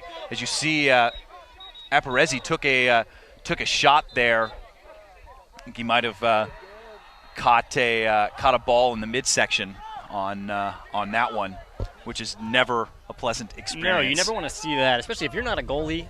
That ball can really shock you. Yeah. Even if you are a goalie, I guess, but you're really not expecting it when you're in there on the crease. So glad to see him walk off and be all right there. I'm sure he'll just shake it off and be good to go. Exactly, and that's one of those things. I'm always amazed by this, but you hear some of these guys, some of the attackmen or some of the more offensive-minded middies who don't wear cups. And it's like, have you ever been hit by a lacrosse ball before? It's awful. Not something you want to take the chance. Yeah, exactly. But as the ball down, that was a fantastic check from McLean coming in there and able to de-stick the pole who was going for that one-arm power cradle. Cranston trying to turn the corner, and he does. Gets inside, takes the shot. What a save by Nielsen, way out of his cage. And Nielsen has been great in close all game making these stops. And you see the Nicky Mullen, really, really big player, getting upended a little bit over there on the side, and it looks like the ball is going to stay with Colorado.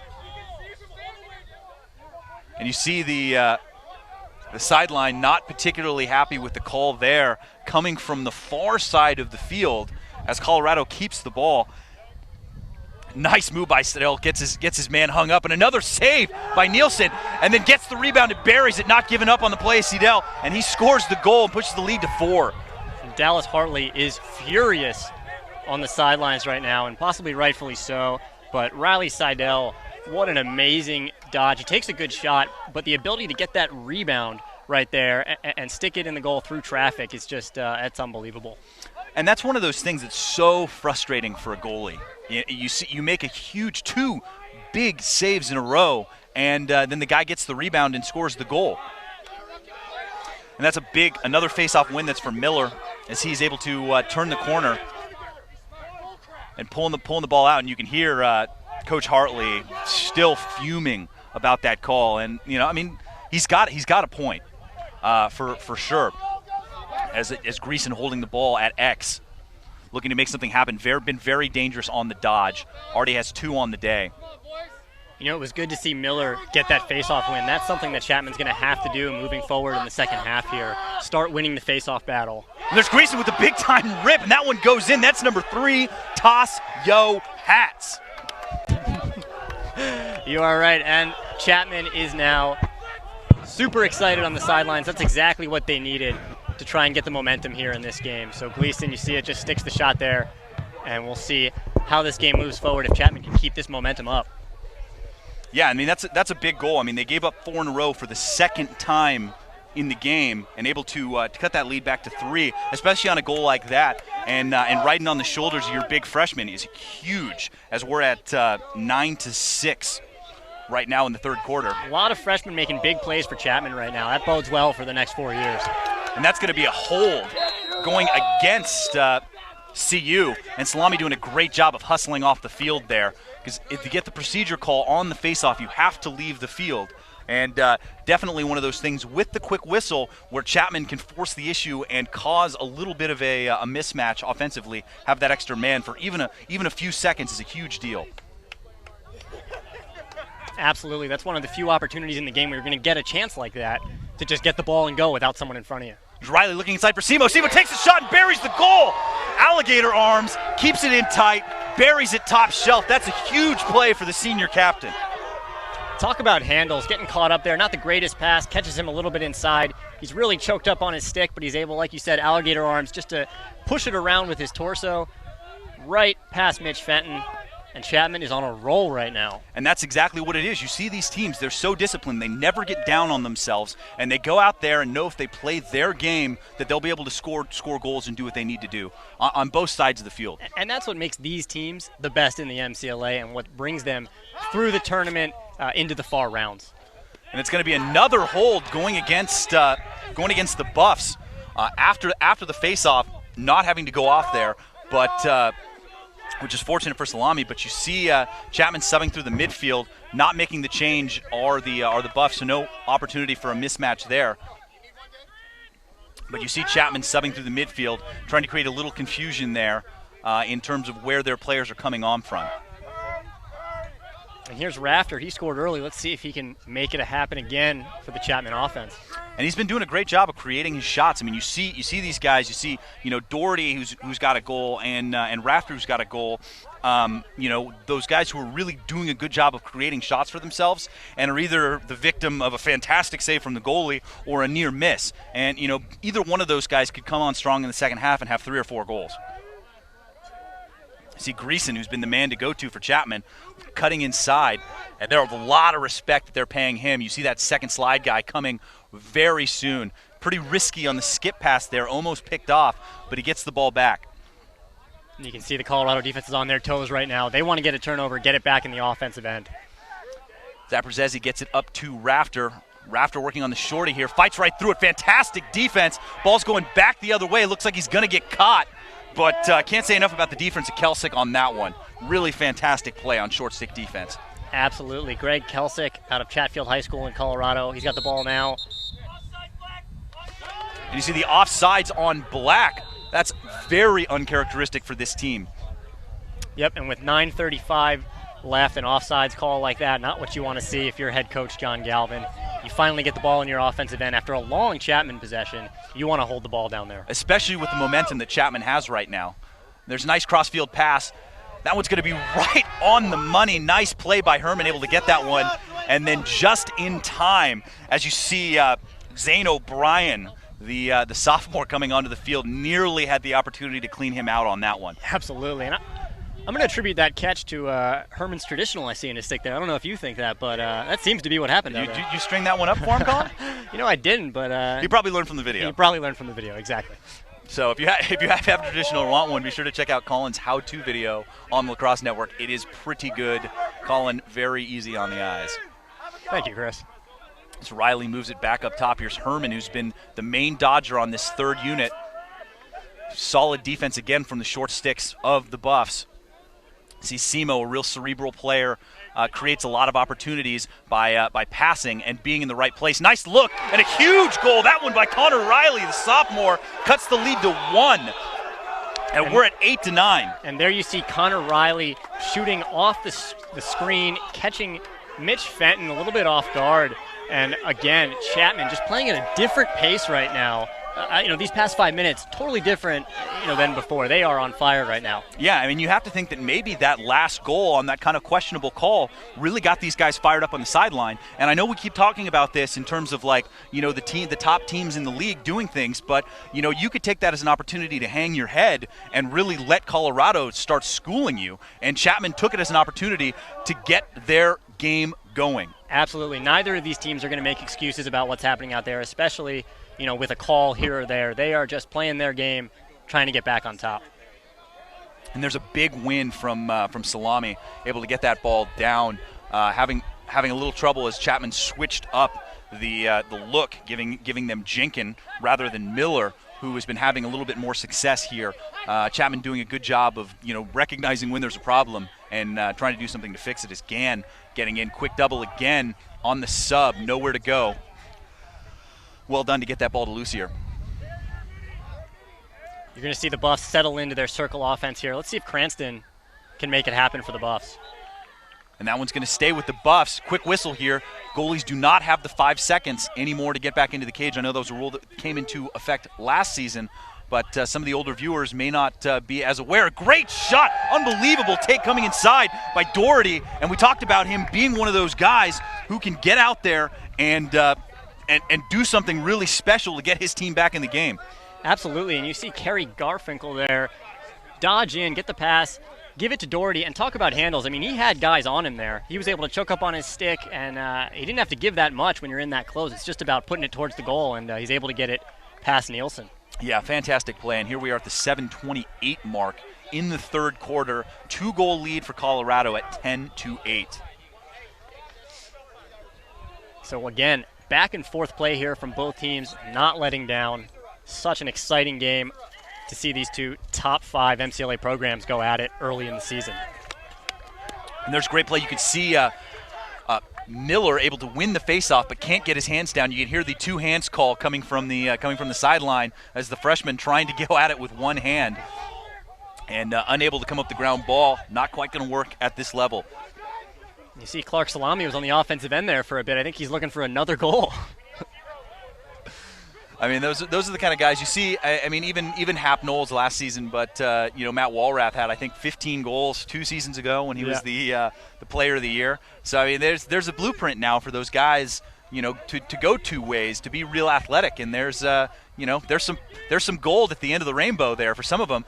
Nice Rusty Gate, and another great pass across the crease, and that's 3 for Doherty as the lead is now back to 3 goals at 11-8. That was just unbelievable footwork from Jack Cranston there behind the net. He almost got doubled there. He's got a stick on him, and he's able to have some vision, keep his head up, and find Doherty on the backside. And Doherty just a quick stick, and that's it for the Buffs. And there's not a whole lot you're going to be able to do about that if you're Nielsen. I mean, he's standing on the edge of the crease here at the 6:28 mark in the third quarter, and I mean, that's just a product of fantastic vision and poor help defense. That's just chemistry as well. These guys have played together for a couple years now, and Jack Cranston knows that Tyler Doherty is going to be standing there on the backside when he's dodging like that. And what a play by Siegel, able to get that one to himself through 2 defenders there. I mean, that's a really heads-up play. Pulls it back out, doesn't push the issue, gets it to their best player, Rafter. At least in we'll roll with that. I mean, I'm really impressed with his play so far. And Abruzzese has it back over to Giannotti. And Chapman looking to get back into their offense, cut this lead down from 3, and get back into this ball game here in the third quarter. But plenty of time still to go, about 5.5 minutes to go in the quarter. There's a big-time shot again, just off the mark. A lot of juice on that one. You'll see Chapman there was in a 2-2-2. It looked like as they got the Dodger going from up top, they might have moved into a little bit of a 1-4-1 set, but they're back now into their standard 2-2-2. Back up top to Rafter again. Salami on the pole there. Solid ground ball from Giannotti. A lot of pressure coming from the Buffs there. Griffin Baum. Zezzi gets it to Greason, and Greason trying to use that speed. I mean, he's a big kid, but definitely been doing a good job on the dodge individually. Been the most dangerous weapon for Chapman so far today with 3 goals. And this is one of the things that Chapman really needed a season ago, and something that they struggled with late is finding somebody to go to, somebody to put the team on their back. And I mean, I think this is an opportunity for Rafter to come up and do it. And there's a big shot from Abruzzese, able to corral it low, buries it top shelf. I don't know how he held on to that one. Great look from Rafter, even better handle. What a goal at the 4:55 mark in the quarter. Cuts the lead to 2 at 11-9. I mean, I'll be honest, I was a little worried there when Rafter threw that feed in, but wow, talk about handles. I mean, that's the second time he's done that. And to be able to be moving away from the goal, jump up and change direction, shoot it back the other way, stick it in that corner again. Unbelievable. I think something to take into account right now is that we're in this twilight hour. We're changing over from sort of daytime to nighttime. It might be a little bit tougher for these goalies now to see the ball like they were earlier in the game. Definitely. I mean, it's always tough when you go from daytime to nighttime. And there's a big rip from the freshman, Simon Jenkin, coming in and having some success at the faceoff X. But, yeah, definitely when you go from day to night, especially, and the weather changes so quickly here, too. It's 82 degrees when the sun's up. It could be 57 tonight when the sun is down. So there's a whole change in everything out here, and definitely not as easy for the goalies to track the ball.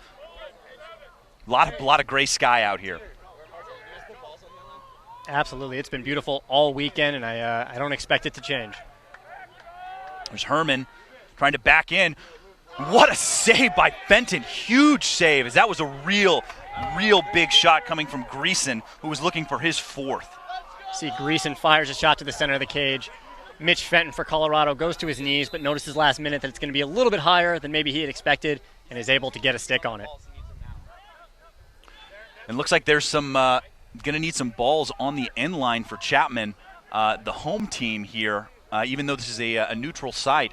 But going to have to get those on so they don't get a procedure penalty. You know, that would be something that would make Coach Hartley pretty upset.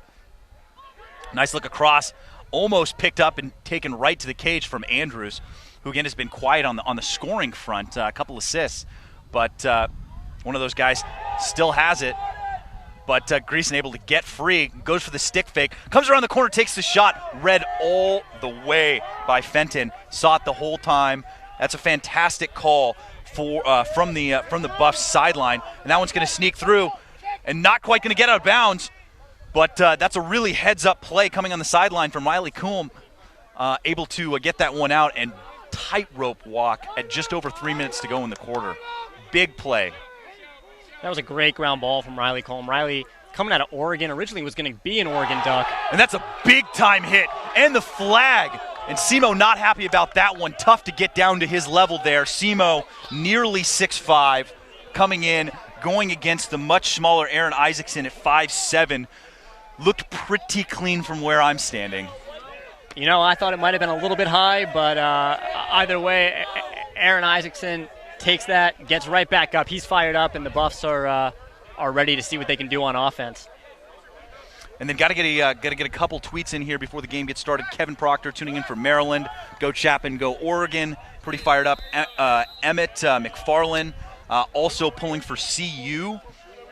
So definitely keep those coming. We'll be watching them. But back to the action here as we're going to get a man-up opportunity for the Buffs. Their second of the game as they go back into their settled offense. I think someone to keep an eye on here is Jake Lucier, number 14, a younger guy. Played last year but didn't get that much playing time, and now you find him here on the man-up for Colorado. So really increasing his role this year. And Gann, another one of those guys who's sneaky quick, gets free, and look for him cutting through on the back. And there's a great play by the captain, Nickelman, able to get his stick up there and disrupt the pass, but way outside now, got to get back into the hole. A nice look inside from Cranston, gets it back up top. Lucier again, who we just talked about. Nice help defense, even better ground ball from, that's Herman. That was a great defensive stand there from Chapman. Definitely what they needed right now. But you see Herman coming through on the Trelchak with 2 minutes to go and able to kill that penalty as we're back to full strength now. Big-time shot, again, coming from a little bit outside. That one from Lucier. But Colorado not wasting any time in going back to the cage. And that was smart by Jake Lucier. If you're going to take that shot, it's got to be corners or miss. You're either sticking it or you're missing the cage, getting the back up, and getting back on your offense. Don't want to turn the ball over at that point. And there's Gann using that size advantage. And, I mean, it's not the advantage. In that one, nobody on Ancarlo as the ball just goes right to him, and he's got some speed. Takes the shot, and that one off the pipe. Looked like Fenton got a piece of it, and then off the pipe, and they're right back down the other direction. And you see the sideline really fired up for Chapman right now. Jack Cranston, you can see settling it down, knowing that this game's been moving way too fast right now. He needs to give his defense a break, let everyone settle down. They'll run their offense again. Yeah, just over a minute to go in the quarter. Hold it down. Hold on to that lead that they've got, the 2-goal lead, and see if they can carry their momentum into the fourth quarter. Looks like there's a ball on the field. Going to get a stoppage of play from the officials. Make sure the field is safe for all these players out here. It's a great turnout tonight. Teams like Chapman and Colorado, they travel pretty deep. Nice to see all the parents and fans out here tonight. It's Graves. Nice look across to Gann. Gann looked like he had some space down the sideline there. Chapman playing very tight inside. Nice man ball play out of the Buffs. Cranston able to get it. And Siegel, who's been everywhere tonight, unable to get it. Cranston coming inside, moves it outside. There's a big-time shot, and that one right into the stick. One of the Chapman defenders, ball still down, and finally picked up. That one by Stoll. Stoll trying to fight through the double, pulls it all the way back up top, gets it back to Graves. Really fantastic play out of the Buffs there in that unsettled situation. Nice look across, takes the shot, and a huge save by Nielsen. And Nickelman just trying to get the ball down. Simo's going to be able to pick it up, gets it back across to Nielsen. But Nielsen, some of the best saves I've seen in a long time. And that one just going to get all the way into the other field on the Gilman. But really exciting lacrosse here. Still a 2-goal lead for the Buffs. But this game is far from over, so definitely stay tuned for the fourth quarter of action. I'm Chris Marshall with Colin Rosenblum, and you're watching the Lacrosse Network.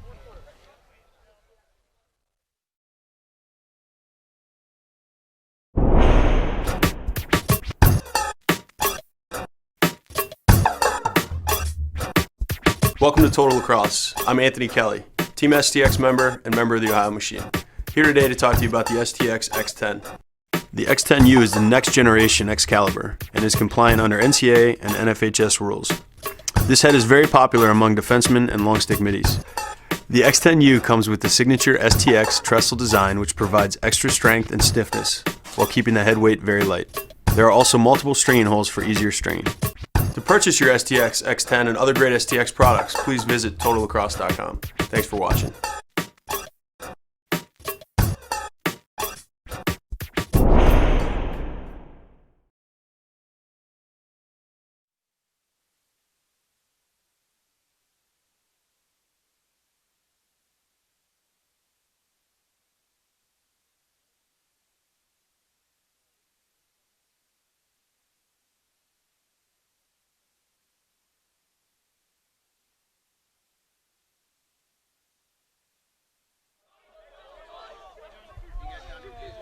And welcome back to LAX Coaches versus Cancer. We got Chapman University going up against the CU Boulder Buffaloes, and we have had one heck of a game so far.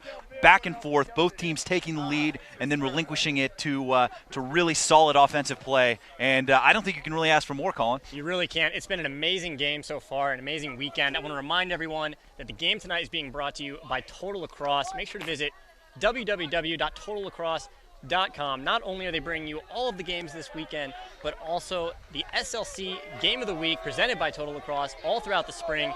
We're starting it off tomorrow night. Chapman again will be out here against Boston College, and there's actually going to be a few chances to win some gear right now on Total Lacrosse's Facebook, Total Lacrosse, facebook.com/Total Lacrosse. They've posted the link to the game tomorrow. Make sure to predict the score, and if you win, you can get a $50 gift card to Total Lacrosse, as well as become a free platinum member to their shop. So make sure to tune in to the Total Lacrosse SLC Game of the Week all season long on the Lacrosse Network. Yeah, and that's going to be a really big game. It's going to be a real barometer for Boston College on what they're doing. I think BYU early season has been pretty underwhelming. A lot of young guys, which is out of character for BYU, but. Interesting to see where they stack up against Chapman and Colorado State. Yeah, I think for both of these teams. There's a huge goal. That one coming again from Seidel, and able to get the ball, bury it, going to their veteran leadership on attack, scoring big goals, pushes the lead to 3 at 12-9. The Colorado attack has really come out strong tonight. You look at the amount of goals from Tyler Doherty, Jack Cranston, and Riley Seidel. Let alone some of the assists from Jay Scan. It's just amazing. I mean, I knew that the Colorado attack was going to be their strong suit this year, but they really have proved it tonight. I mean, and that's something, I had the conversation with Coach Hartley before the game, and as we see a procedure call going against the Buffaloes, as Chapman's going to get the ball back, and big opportunity for them to score a goal here. They need to change a little bit of the momentum now that they're in the fourth quarter, and that's one of the boogaboos, if you want to call it, about this Chapman team. Yeah, I said it. Last season is that they had trouble finishing games.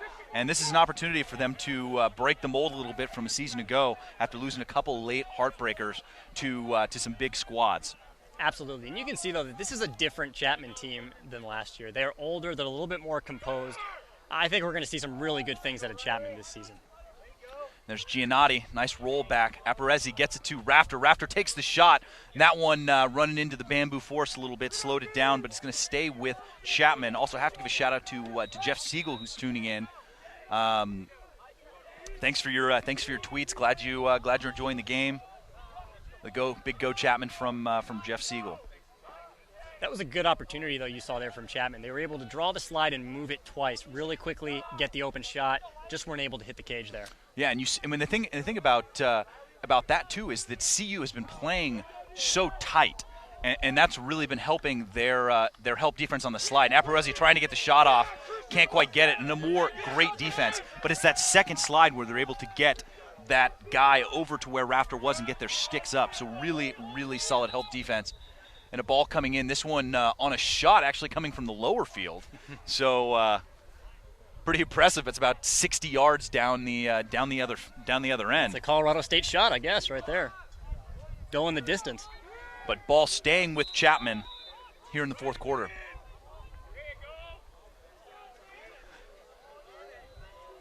And Chapman on their first line midfield. Aparezzi looking inside, trying to find Ancarlo, got hung up a little bit. Kalizma able to pull it in. Giannotti, one of those guys who's been really doing a good job looking inside, and can't find Aparezzi, and that one picked up by Colorado. Running down the field is Irvin, and able to pull that back out and create some space for himself. I think one of the Colorado Buffalo defensemen might have got caught looking there. There was definitely a Chapman man open in the center, and that could have easily gone the other way. Yeah, and that's that same spot where Aparezzi's been giving the Buffs so much trouble. Shot from outside, bounce shot. Really, really awkward bounce on that one. A lot of height. Tyler Doherty pretty far out there for that shot as well, but if you're going to shoot from there, you might as well put a weird bounce on it. Absolutely. Gann drawing the pole. See if they switch back, and they're leaving the pole on Gann. Ball down, and it's going to get a push there from Aparezzi. Definitely didn't need to do that there. The ball was already out. I mean, that's where you need the help from your teammates to give you the call when the ball is gone. I mean, fortunate that the ball was out and that he didn't draw a penalty there. Yeah, that was nice switch. Absolutely an easy decision to call that push. Garfinkel gets it back to Gann. Gann now with the shorty looking for the pick. Nice switch by Chapman. You can hear the lefty call coming from the sideline as they don't want him to sneak up on anyone. And there's Gann coming inside, rolls around, takes the shot. Another big position save. See if they're going to get a push. This one on Rafter. And Chapman coming a little unglued here at the end of this game. Yeah, you're starting to see fourth quarter on both sides of the field right now. Teams are starting to make some decisions maybe they wouldn't make in the first quarter. Pushes, thrown away passes, things like that. So whichever team can really reduce that tonight in the fourth corner should come out on top. Garfinkel looking for Gann. Can't quite find him. There's Erickson able to run the ball down, get back on the offensive side of the field, and he's going to draw the flag on the push. And that's one of those things, one of the new rules Chapman probably should have known more about. I actually had to get a clarification on this one pregame, but if the ball goes back onto the offense or onto the defensive side of the field and it's not a tip, then it immediately institutes the 30-second shot clock. With 11, and we've got 11 minutes to go, but look for that. I mean, if that ball goes back, let him pick it up, and then they automatically have that 30-second time frame waiting for them. And that's one of those instances where if the player isn't familiar with all of the new rules and wrinkles, that it could be an opportunity for an easy turnover. Absolutely. These new rules, you realize it might take a couple years to really set home for all of these players, all of the new rules, because there have been a lot of changes. Yeah, and there's Lucier on the shot just off the mark. Pretty good opportunity for the Buffs. Nice no-look pass inside to Gann. Gann can't quite handle it. Started moving a little bit before the ball got there, and that one knocked out. As you see Zach Dutra, the senior out there, land some lumber. And you see the Chapman team back up to full strength after the technical penalty there. And that's a great kill.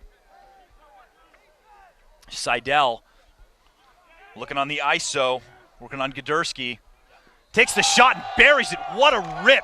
No look, top shelf, far side. Huge goal by Seidel. His fourth. Riley Seidel, the Air Force transfer, coming up the left side, going to not even 7-7, almost 9-9, ripping that shot in the top corner.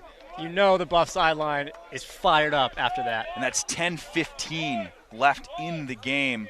Big time goal, pushing the lead to 4. Again, matching the largest of the game. Another ball coming up this way.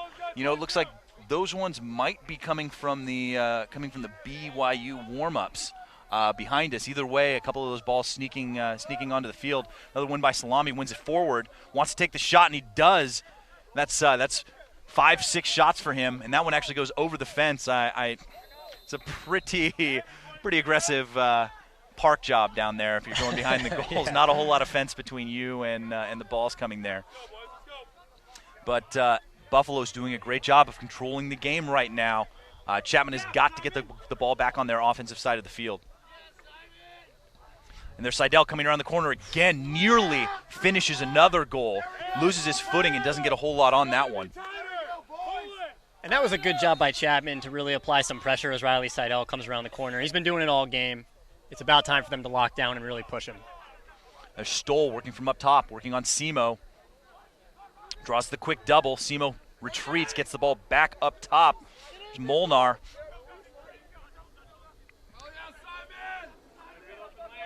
And Graves trying to get inside. You hear the call for the moving pick as Molnar moves it quickly. Back to the corner. And the Buffs looking very comfortable here in their third line, trying to get it back down to their attack. Yeah, you see you've got the third line midfielders out there, but you've still got that powerful attack of Riley Seidel, Jack Cranston.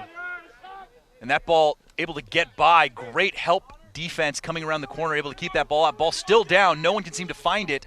It's like the Buffs are going to try and get it, and what a pass back on the ground. Able to get it. There's two white shirts there as Doug Graves fights his way through, and that's a big ground ball. Molnar ready to take the shot, and he does, just off the mark. As you see, Nielsen cheating a little bit to that inside, but the lefty has that outside covered with his stick, so probably a good position for him to be in. CU still applying the pressure here in the fourth quarter, making it tough for Chapman to get the ball back, settle it in their end. And the ball down again, and you see those guys kicking a lot of dust up there as Dutra picks up the ground ball off to the races. Another one of those guys who isn't afraid to take a shot. But going to be a hold there, but they're getting the timeout before, but fortunate not to get a penalty with the hold there. With the 8:30 mark here in the fourth quarter, Chapman down 4 goals with the ball. Definitely want to talk it over here. Yeah, if you're Dallas Hartley, it's time to get your guys together. Let them know that there's got to be a sense of urgency out there on the field right now. It's time to stay composed, but also start going to the goal. Yeah, and have to take the opportunity to get a few extra shout-outs here. Shout out to Cam Richter, says go Buffs, loving the game, keep up the good work. And a shout out to Jack Coyne tuning in, wanting to know if there were any cookies. And you should have been here a little earlier, Jack. We had a special cookies call coming out, but definitely expect to see more of those. You know, that's my favorite call to make. But it'd be interesting to see who gets the ball, who starts with it. I mean, you have to think that they're going to want to go to either Rafter or the freshman Wesley Greason. Yeah, I mean, Greason has been really surprising to me tonight. So I would imagine, like you said, probably Greason or Rafter, who appears to me to be the quarterback of the offense out there. Yeah, and even Dave Aparizi has been very dangerous. Scored a couple of really spectacular goals inside, really showing how good his stick is, able to handle some really tough passes coming his way and make it look easy. And again, get any of your last second tweets, comments, questions, anything you want over to us at CMarshallTLN. Again, that's on Twitter at CMarshallTLN. And it looks like Greason's going to start with it here. But back to that first line with Giannotti rather, and Rafter and Apperzezi. Being very, very cautious.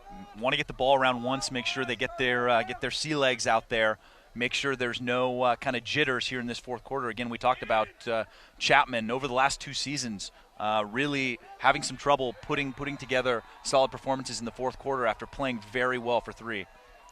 And you're right. When you get down like this, there can be nerves. You see Rafter coming around. Looked like he wanted to shoot that with his left, but looking for the feed as he gets it to Ann Carlo and down to Andrews. I mean, this is the opportunity for Andrews to really put the team on his back. It's been pretty quiet so far, and you have to attribute a lot of that to the defense of Rowan Sloss. Absolutely. Rowan has been a standout tonight for the Buffs. Santa Cruz, California product who has stepped up year after year. And you see great look from Rafter as he draws all of the Buffs defenders, sends it down to Greason. Greason can't quite handle it. Wanted to go towards the goal before he had it in his stick. But nice play by the Buffs, able to get the ball back up the field and get back into their settled offense. Closing in on 7 minutes to go in the game. And if you're the Buffs, I think it's time to keep your composure out there, send the ball around a little bit, and really be selective with your takes right now. You see there's Jay Snell, the freshman, making his first appearance of the game. See the Buffs getting some of their guys off the bench, getting them into this game, getting some pressure situation play. You know, not afraid of these younger and freshman guys getting out there and playing against one of the top teams that they're going to play all season. See, nice look by Snell, cutting across, finds Gann, but quite the dodge there inside, and there's Siddell again burying the shot, and he has just been putting the team on his back, though. The chemistry from the Colorado attack just continues to amaze me. I mean, you've got Jack Cranston always dodging with his head up. He finds Riley Siddell there on the backside, and Riley's it's an easy dump for him at this point. And that pushes the lead to 5 at 14-9, the largest of either team so far in this game. And a reminder that you were watching the LAX Coaches versus Cancer on the Lacrosse Network. And that's going to be a call going against. Looks like it's going to be a reface. As we see Chapman making sure they get all their getting all their players on and off the field. And I can see it's Justin Jones, the freshman, running the wing, the number 3 LSM for Chapman out there. And there's a big win by Miller. Chapman's got to get some goals going here with just over 6 minutes to go. Nice play. See Salami laying some big hits, and you can see it. He took that one right in the stomach and able to fight it off long enough to get that ball off, but you can tell he's hurting. Does not look like he has rib pads on tonight. I mean, what is this, box lacrosse? But not that I expected he would. But. Great man ball on the third line there. Simo's able to get the ground ball, gets it to Herman. Herman takes the shot, nothing there on the near post, and that one just going to sneak out, but it's going to be a shot, and you can hear them calling for the shot, and it looks like the other officials are going to correct the call there. As you see the ref on the near side of the field wanted to give that a pass, and Simo very, very wisely boxing out his player. Again, a real heads-up play coming from the fifth-year captain. Great decision by Simo. These possessions are essential at this point for Chapman late in the game. And they've got some work to do. Under 6 minutes to go, down 5. But nothing surprises me anymore in these games live on the Lacrosse Network. Is Herman, who's been very good feeding, trying to get inside, fights through the double, and he's going to be able to draw the penalty there. See if this one's going to stay in bounds. That's a great hustle play on the dive. Can't quite get there, but a big opportunity for Chapman to score a goal here in the man-up. With 5:09 to go in the game. And that penalty was on Rowan Sloss. Looked like he might have had a little bit of a slash there, so I wish he could take that back. But we'll see now what Chapman can do with a man up late in the fourth quarter. Yeah, and a couple more tweets coming in. Again, that's at C Marshall TLN. Riley Armstrong never fails to satisfy with these live games. Lacrosse Network never fails to satisfy. Go Buffs. And Next Level Performance coming in. Great job announcing C Marsh and Colin. Go Buffs. All right, Next Level Performance. They are the official weight training group. I have the CU Buffs. I've been with them for a while, and there you go. Getting a lot of tune in from around the country. Yeah, you might not notice it from my demeanor, but they do good work with a lot of other very capable athletes. And again, that one picked up by Greason and Chapman, as Greason just takes the shot and buries it. Sorry, that one on the outside of the goal, but picked up by Andrews. I was going to say that was a great shot, another bounce shot. That one takes another one of those awkward bounces, but Greason looked like he had that one lasered in as the ball stays out. And again, still man up. You see Rafter moves it. Giannetti, great play, takes the shot, scores the goal, and pays the price and draws another penalty. And this is a huge opportunity for Chapman to take it to another man-up opportunity and score a goal. Absolutely not what Colorado wants right now. They do not want to keep going man down, especially Chapman keeps firing. They have a sense of urgency right now, and they're going to keep shooting. So not what Colorado wants. 4:30 to go in the game. Chapman down 4 goals, 14-10, but still very much in this game. And we saw the Buffs score 2 goals in 10 seconds earlier in the game, towards the end of the first half. But I think the biggest thing on this one is whether Giannotti's going to be able to stay in the game. As you see the trainers out there working on him. Looks like he might have taken one in the neck. Maybe it's a stinger. Either way, looks like he's going to be able to walk off under his own power. But you could tell right after he took that hit that he wasn't feeling very good. You got to think in general some of these guys are a little bit bruised up right now. This is the hardest they've gone so far this season, the first test. The first time they've played 4 straight quarters, so I'm sure a little bit bruised up and their legs not exactly there like they were at the start of the game.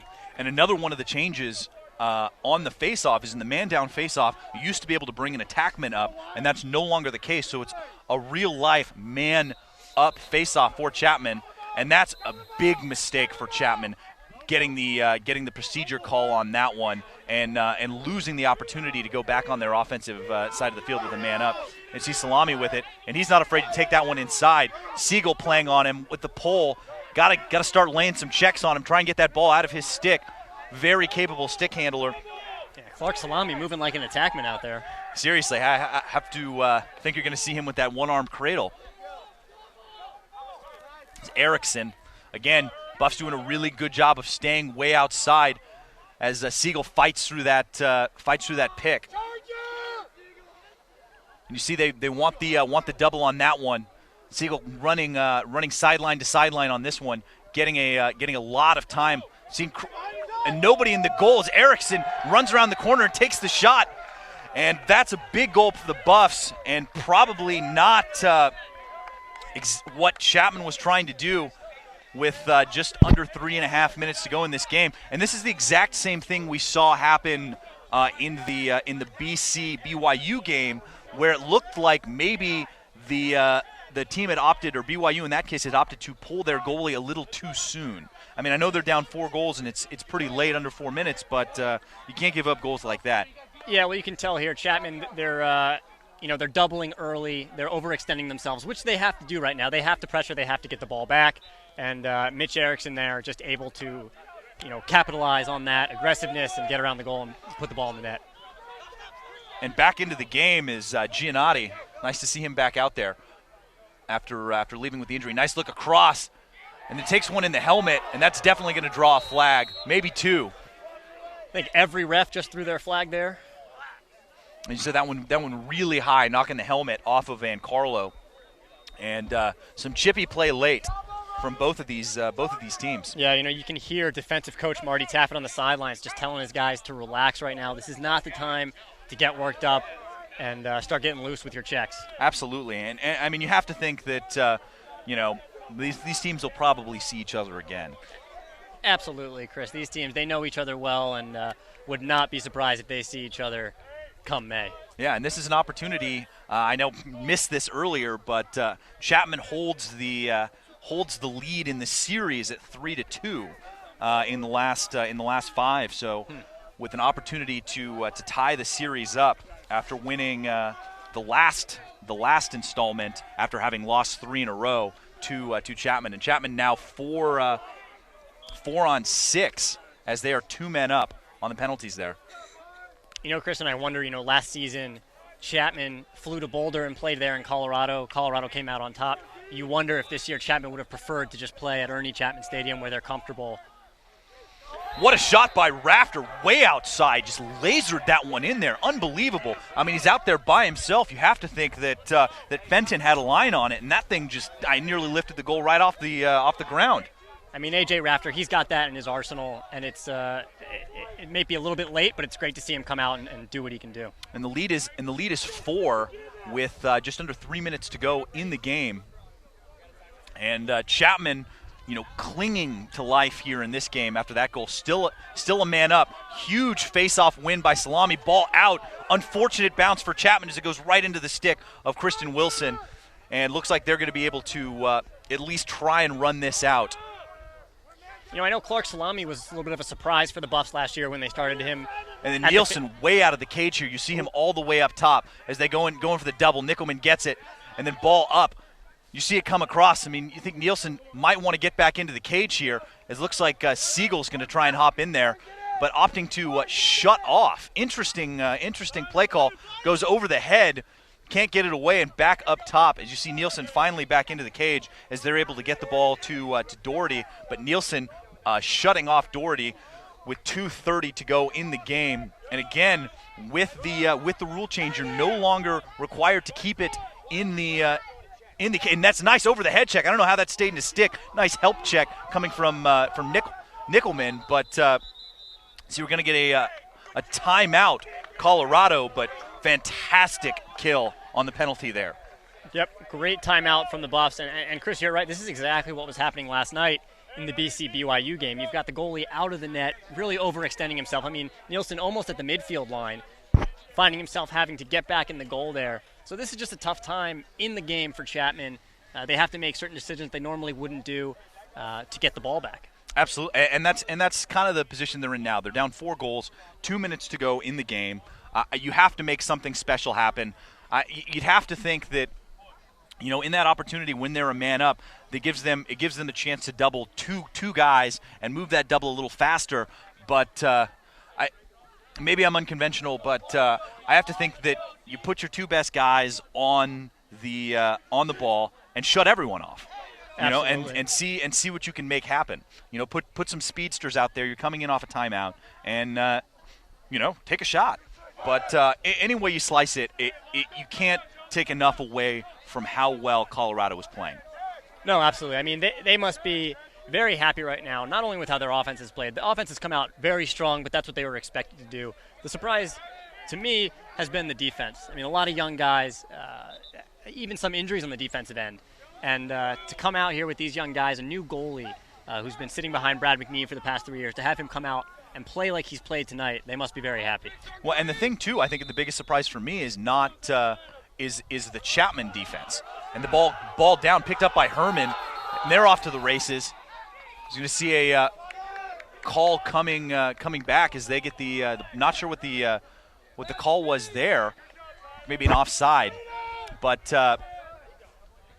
Buffs with the ball, nice trail check as the ball goes right to Nielsen. Nielsen fighting through the double, able to finally get free. Brave for the goalie that far out, gets to Rafter. Rafter using some of that speed, and look at him go. He's all the way around the corner, but fights right into the double, gets it, moves it up top to Herman, and then Coach Hartley wants a timeout. And that was a great play from Nielsen. I give him a lot of credit. Anytime you get a goalie out of the cage with 2 to 3 guys on him trying to get the ball back, that's not where they're comfortable. So to see Nielsen there, get the ball to Rafter, they've got the timeout, that's a great job by Nielsen. Well, yeah, and especially with the goalies too, not with any elbow pads. And I mean, that's exactly where the attack players aim. I mean, it is what it is. It's part of the game, and that's what happens. But I mean, if you're going in for a check, you're trying to hit people, in the gloves, in the stick, or on the elbows, and that's just where you're going to get it. So it's a struggle not only when you're fighting through a double team, but to have on top of that not have any padding there is a real struggle. And like you said, the attackmen know that this is the opportunity to catch the goalie without his pads and hurt him on the arms a little bit. Exactly. And 1:15 to go in the game. Not a whole lot of time for Chapman to do anything, but definitely no give up in these guys. No, absolutely not. And I'm not going to call the game totally over yet, but it should be interesting to see how Chapman responds tomorrow night against BC in the SLC Game of the Week presented by Total Lacrosse. I'm going to be interested to see how they respond a day after a game like this, which is a hard-fought game all the way to the end. Yeah, and what I was talking about before the play happened, a little earlier about Chapman's defense. It's really impressive that we've seen Colorado put up 15 goals on a defense that brought pretty much everyone back and averaged, only giving up a little under 9 goals last season. So it's really impressive play out of the offense of Colorado as well as the defense. And I mean, I think in terms of what you take away from this game as Chapman goes back into their offense. And that one right at McLean. I'm not sure where Andrews was looking for that one, but hit McLean in the stick, who's coming down the field now. And again, Nielsen way out of his cage, trying to shut off. That's Garfinkel. Is able to hold on to it, and that's fantastic defense from Chapman. And that one looks like it's going to be a no call on the hold, and then knocked out of bounds. Real heads up play. It's by Doherty, and the ball's going to go to Colorado, like they're calling a deflection. So great play. But again, like we were talking about, it's one of those things where the offense goes out and scores 11 so far for Chapman. I mean, I think you have to be happy with where the offense is for Chapman, and then try and fix what's going on with the defense. And I did just want to mention at the end of the game here, we can tell that it is a little bit dark, but we are working to brighten it up for you guys a little bit out here. The ball down by Chapman. That was another great play out of Siegel, who's been getting a lot of first-team reps. Looks like Croteau went out earlier with an injury. Haven't seen him. Saw him sitting on the table. Don't know exactly what happened, but Siegel definitely making a case to get more first-team reps with the way he's playing tonight. And it's 34 seconds to go as Coach Galvin wants a timeout. Maybe clear the bench out, get some guys some runs towards the end of this game. And, just kind of ride it out. Chapman, one of those teams not going to give up, but I don't really expect to see any kind of, cheap shots toward the end of this game. It seems to be pretty much well in hand for the Buffs. Yeah, two programs that have a lot of respect for each other. And if you're Coach John Galvin and you have the opportunity to get young guys in a game of this quality early in the season, you're going to take it.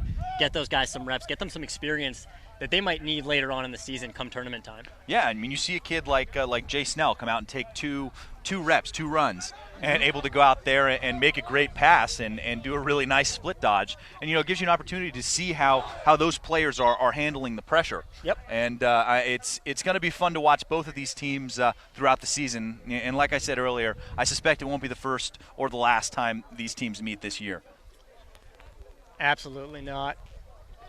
And it has been, I would say, a great performance, honestly, from both teams. You can't ask for much more in an early season game like this. They've come out, they've played hard.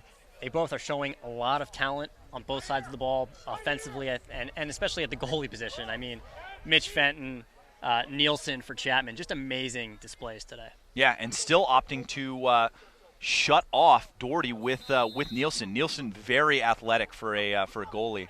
As you see the double there, and a nice takeaway as the ball is down. Chapman's got a line on it. You see Chapman clearing out the bench too on the offensive side of the ball. As you see a lot of bodies coming in there. Ball's still down, and it's going to be kicked out by the Buffs. And you see getting scrappy. As you see Siegel getting into it a little bit. Looked like you see the other side of the ball. He took a pretty big hit with his head down in the back. But it came off a push from one of the other players. Looked like it came through Nicky Mullen, again, 6'5", 230, capable of delivering some pretty seismic hits. And, but again, cleared up pretty quickly by both squads, and just about coming to the end of this game as Chapman looking to pretty much just hold on to the ball here. And that's going to do it here after 4 quarters of action, 15-11. Fantastic game. I mean, you have to think it was really closer than the score for me here tonight. Disappointing that one team has to come out here a loser. Yeah, absolutely. I think both coaches can be happy with their performance tonight. I talked to some of the coaches earlier, and they were saying that even a loss isn't necessarily a bad thing for a program at this early in the season. I mean, you get the chance to regroup, the pressure's off a little bit, and you can go out there and really dissect what your issues are early without that pressure of remaining undefeated. Absolutely, and with teams like Chapman and Colorado, not only in their league but in their non-league, they're not afraid to take on anyone who wants to play, and that's one of those things with the schedule that these teams play. It's nearly impossible to go undefeated. Absolutely. And if Chapman comes out and runs the table after this game and is 12-1, they have every much a shot as anybody else at a number 1 seed. Yeah. So I mean, you got to take this as a learning experience for both teams and go from there. Yeah, like you said, I mean, both these teams have some of the toughest schedules in the MCLA, so there's no break moving on from here. I mean, you look at Chapman tomorrow has to come right back out and face a pretty hot Boston College team right now who just took down BYU last night. So that's going to be really interesting to see, not only where Boston College is, but how Chapman can respond. Well, and you see the rankings. It's the top 6 teams ranked in the country right now are in the RMLC and the SLC. So they aren't losing any sleep over losing a tight, tough game. So thanks for everyone to tuning in for LAX Coaches versus Cancer. Colorado coming away with the victory.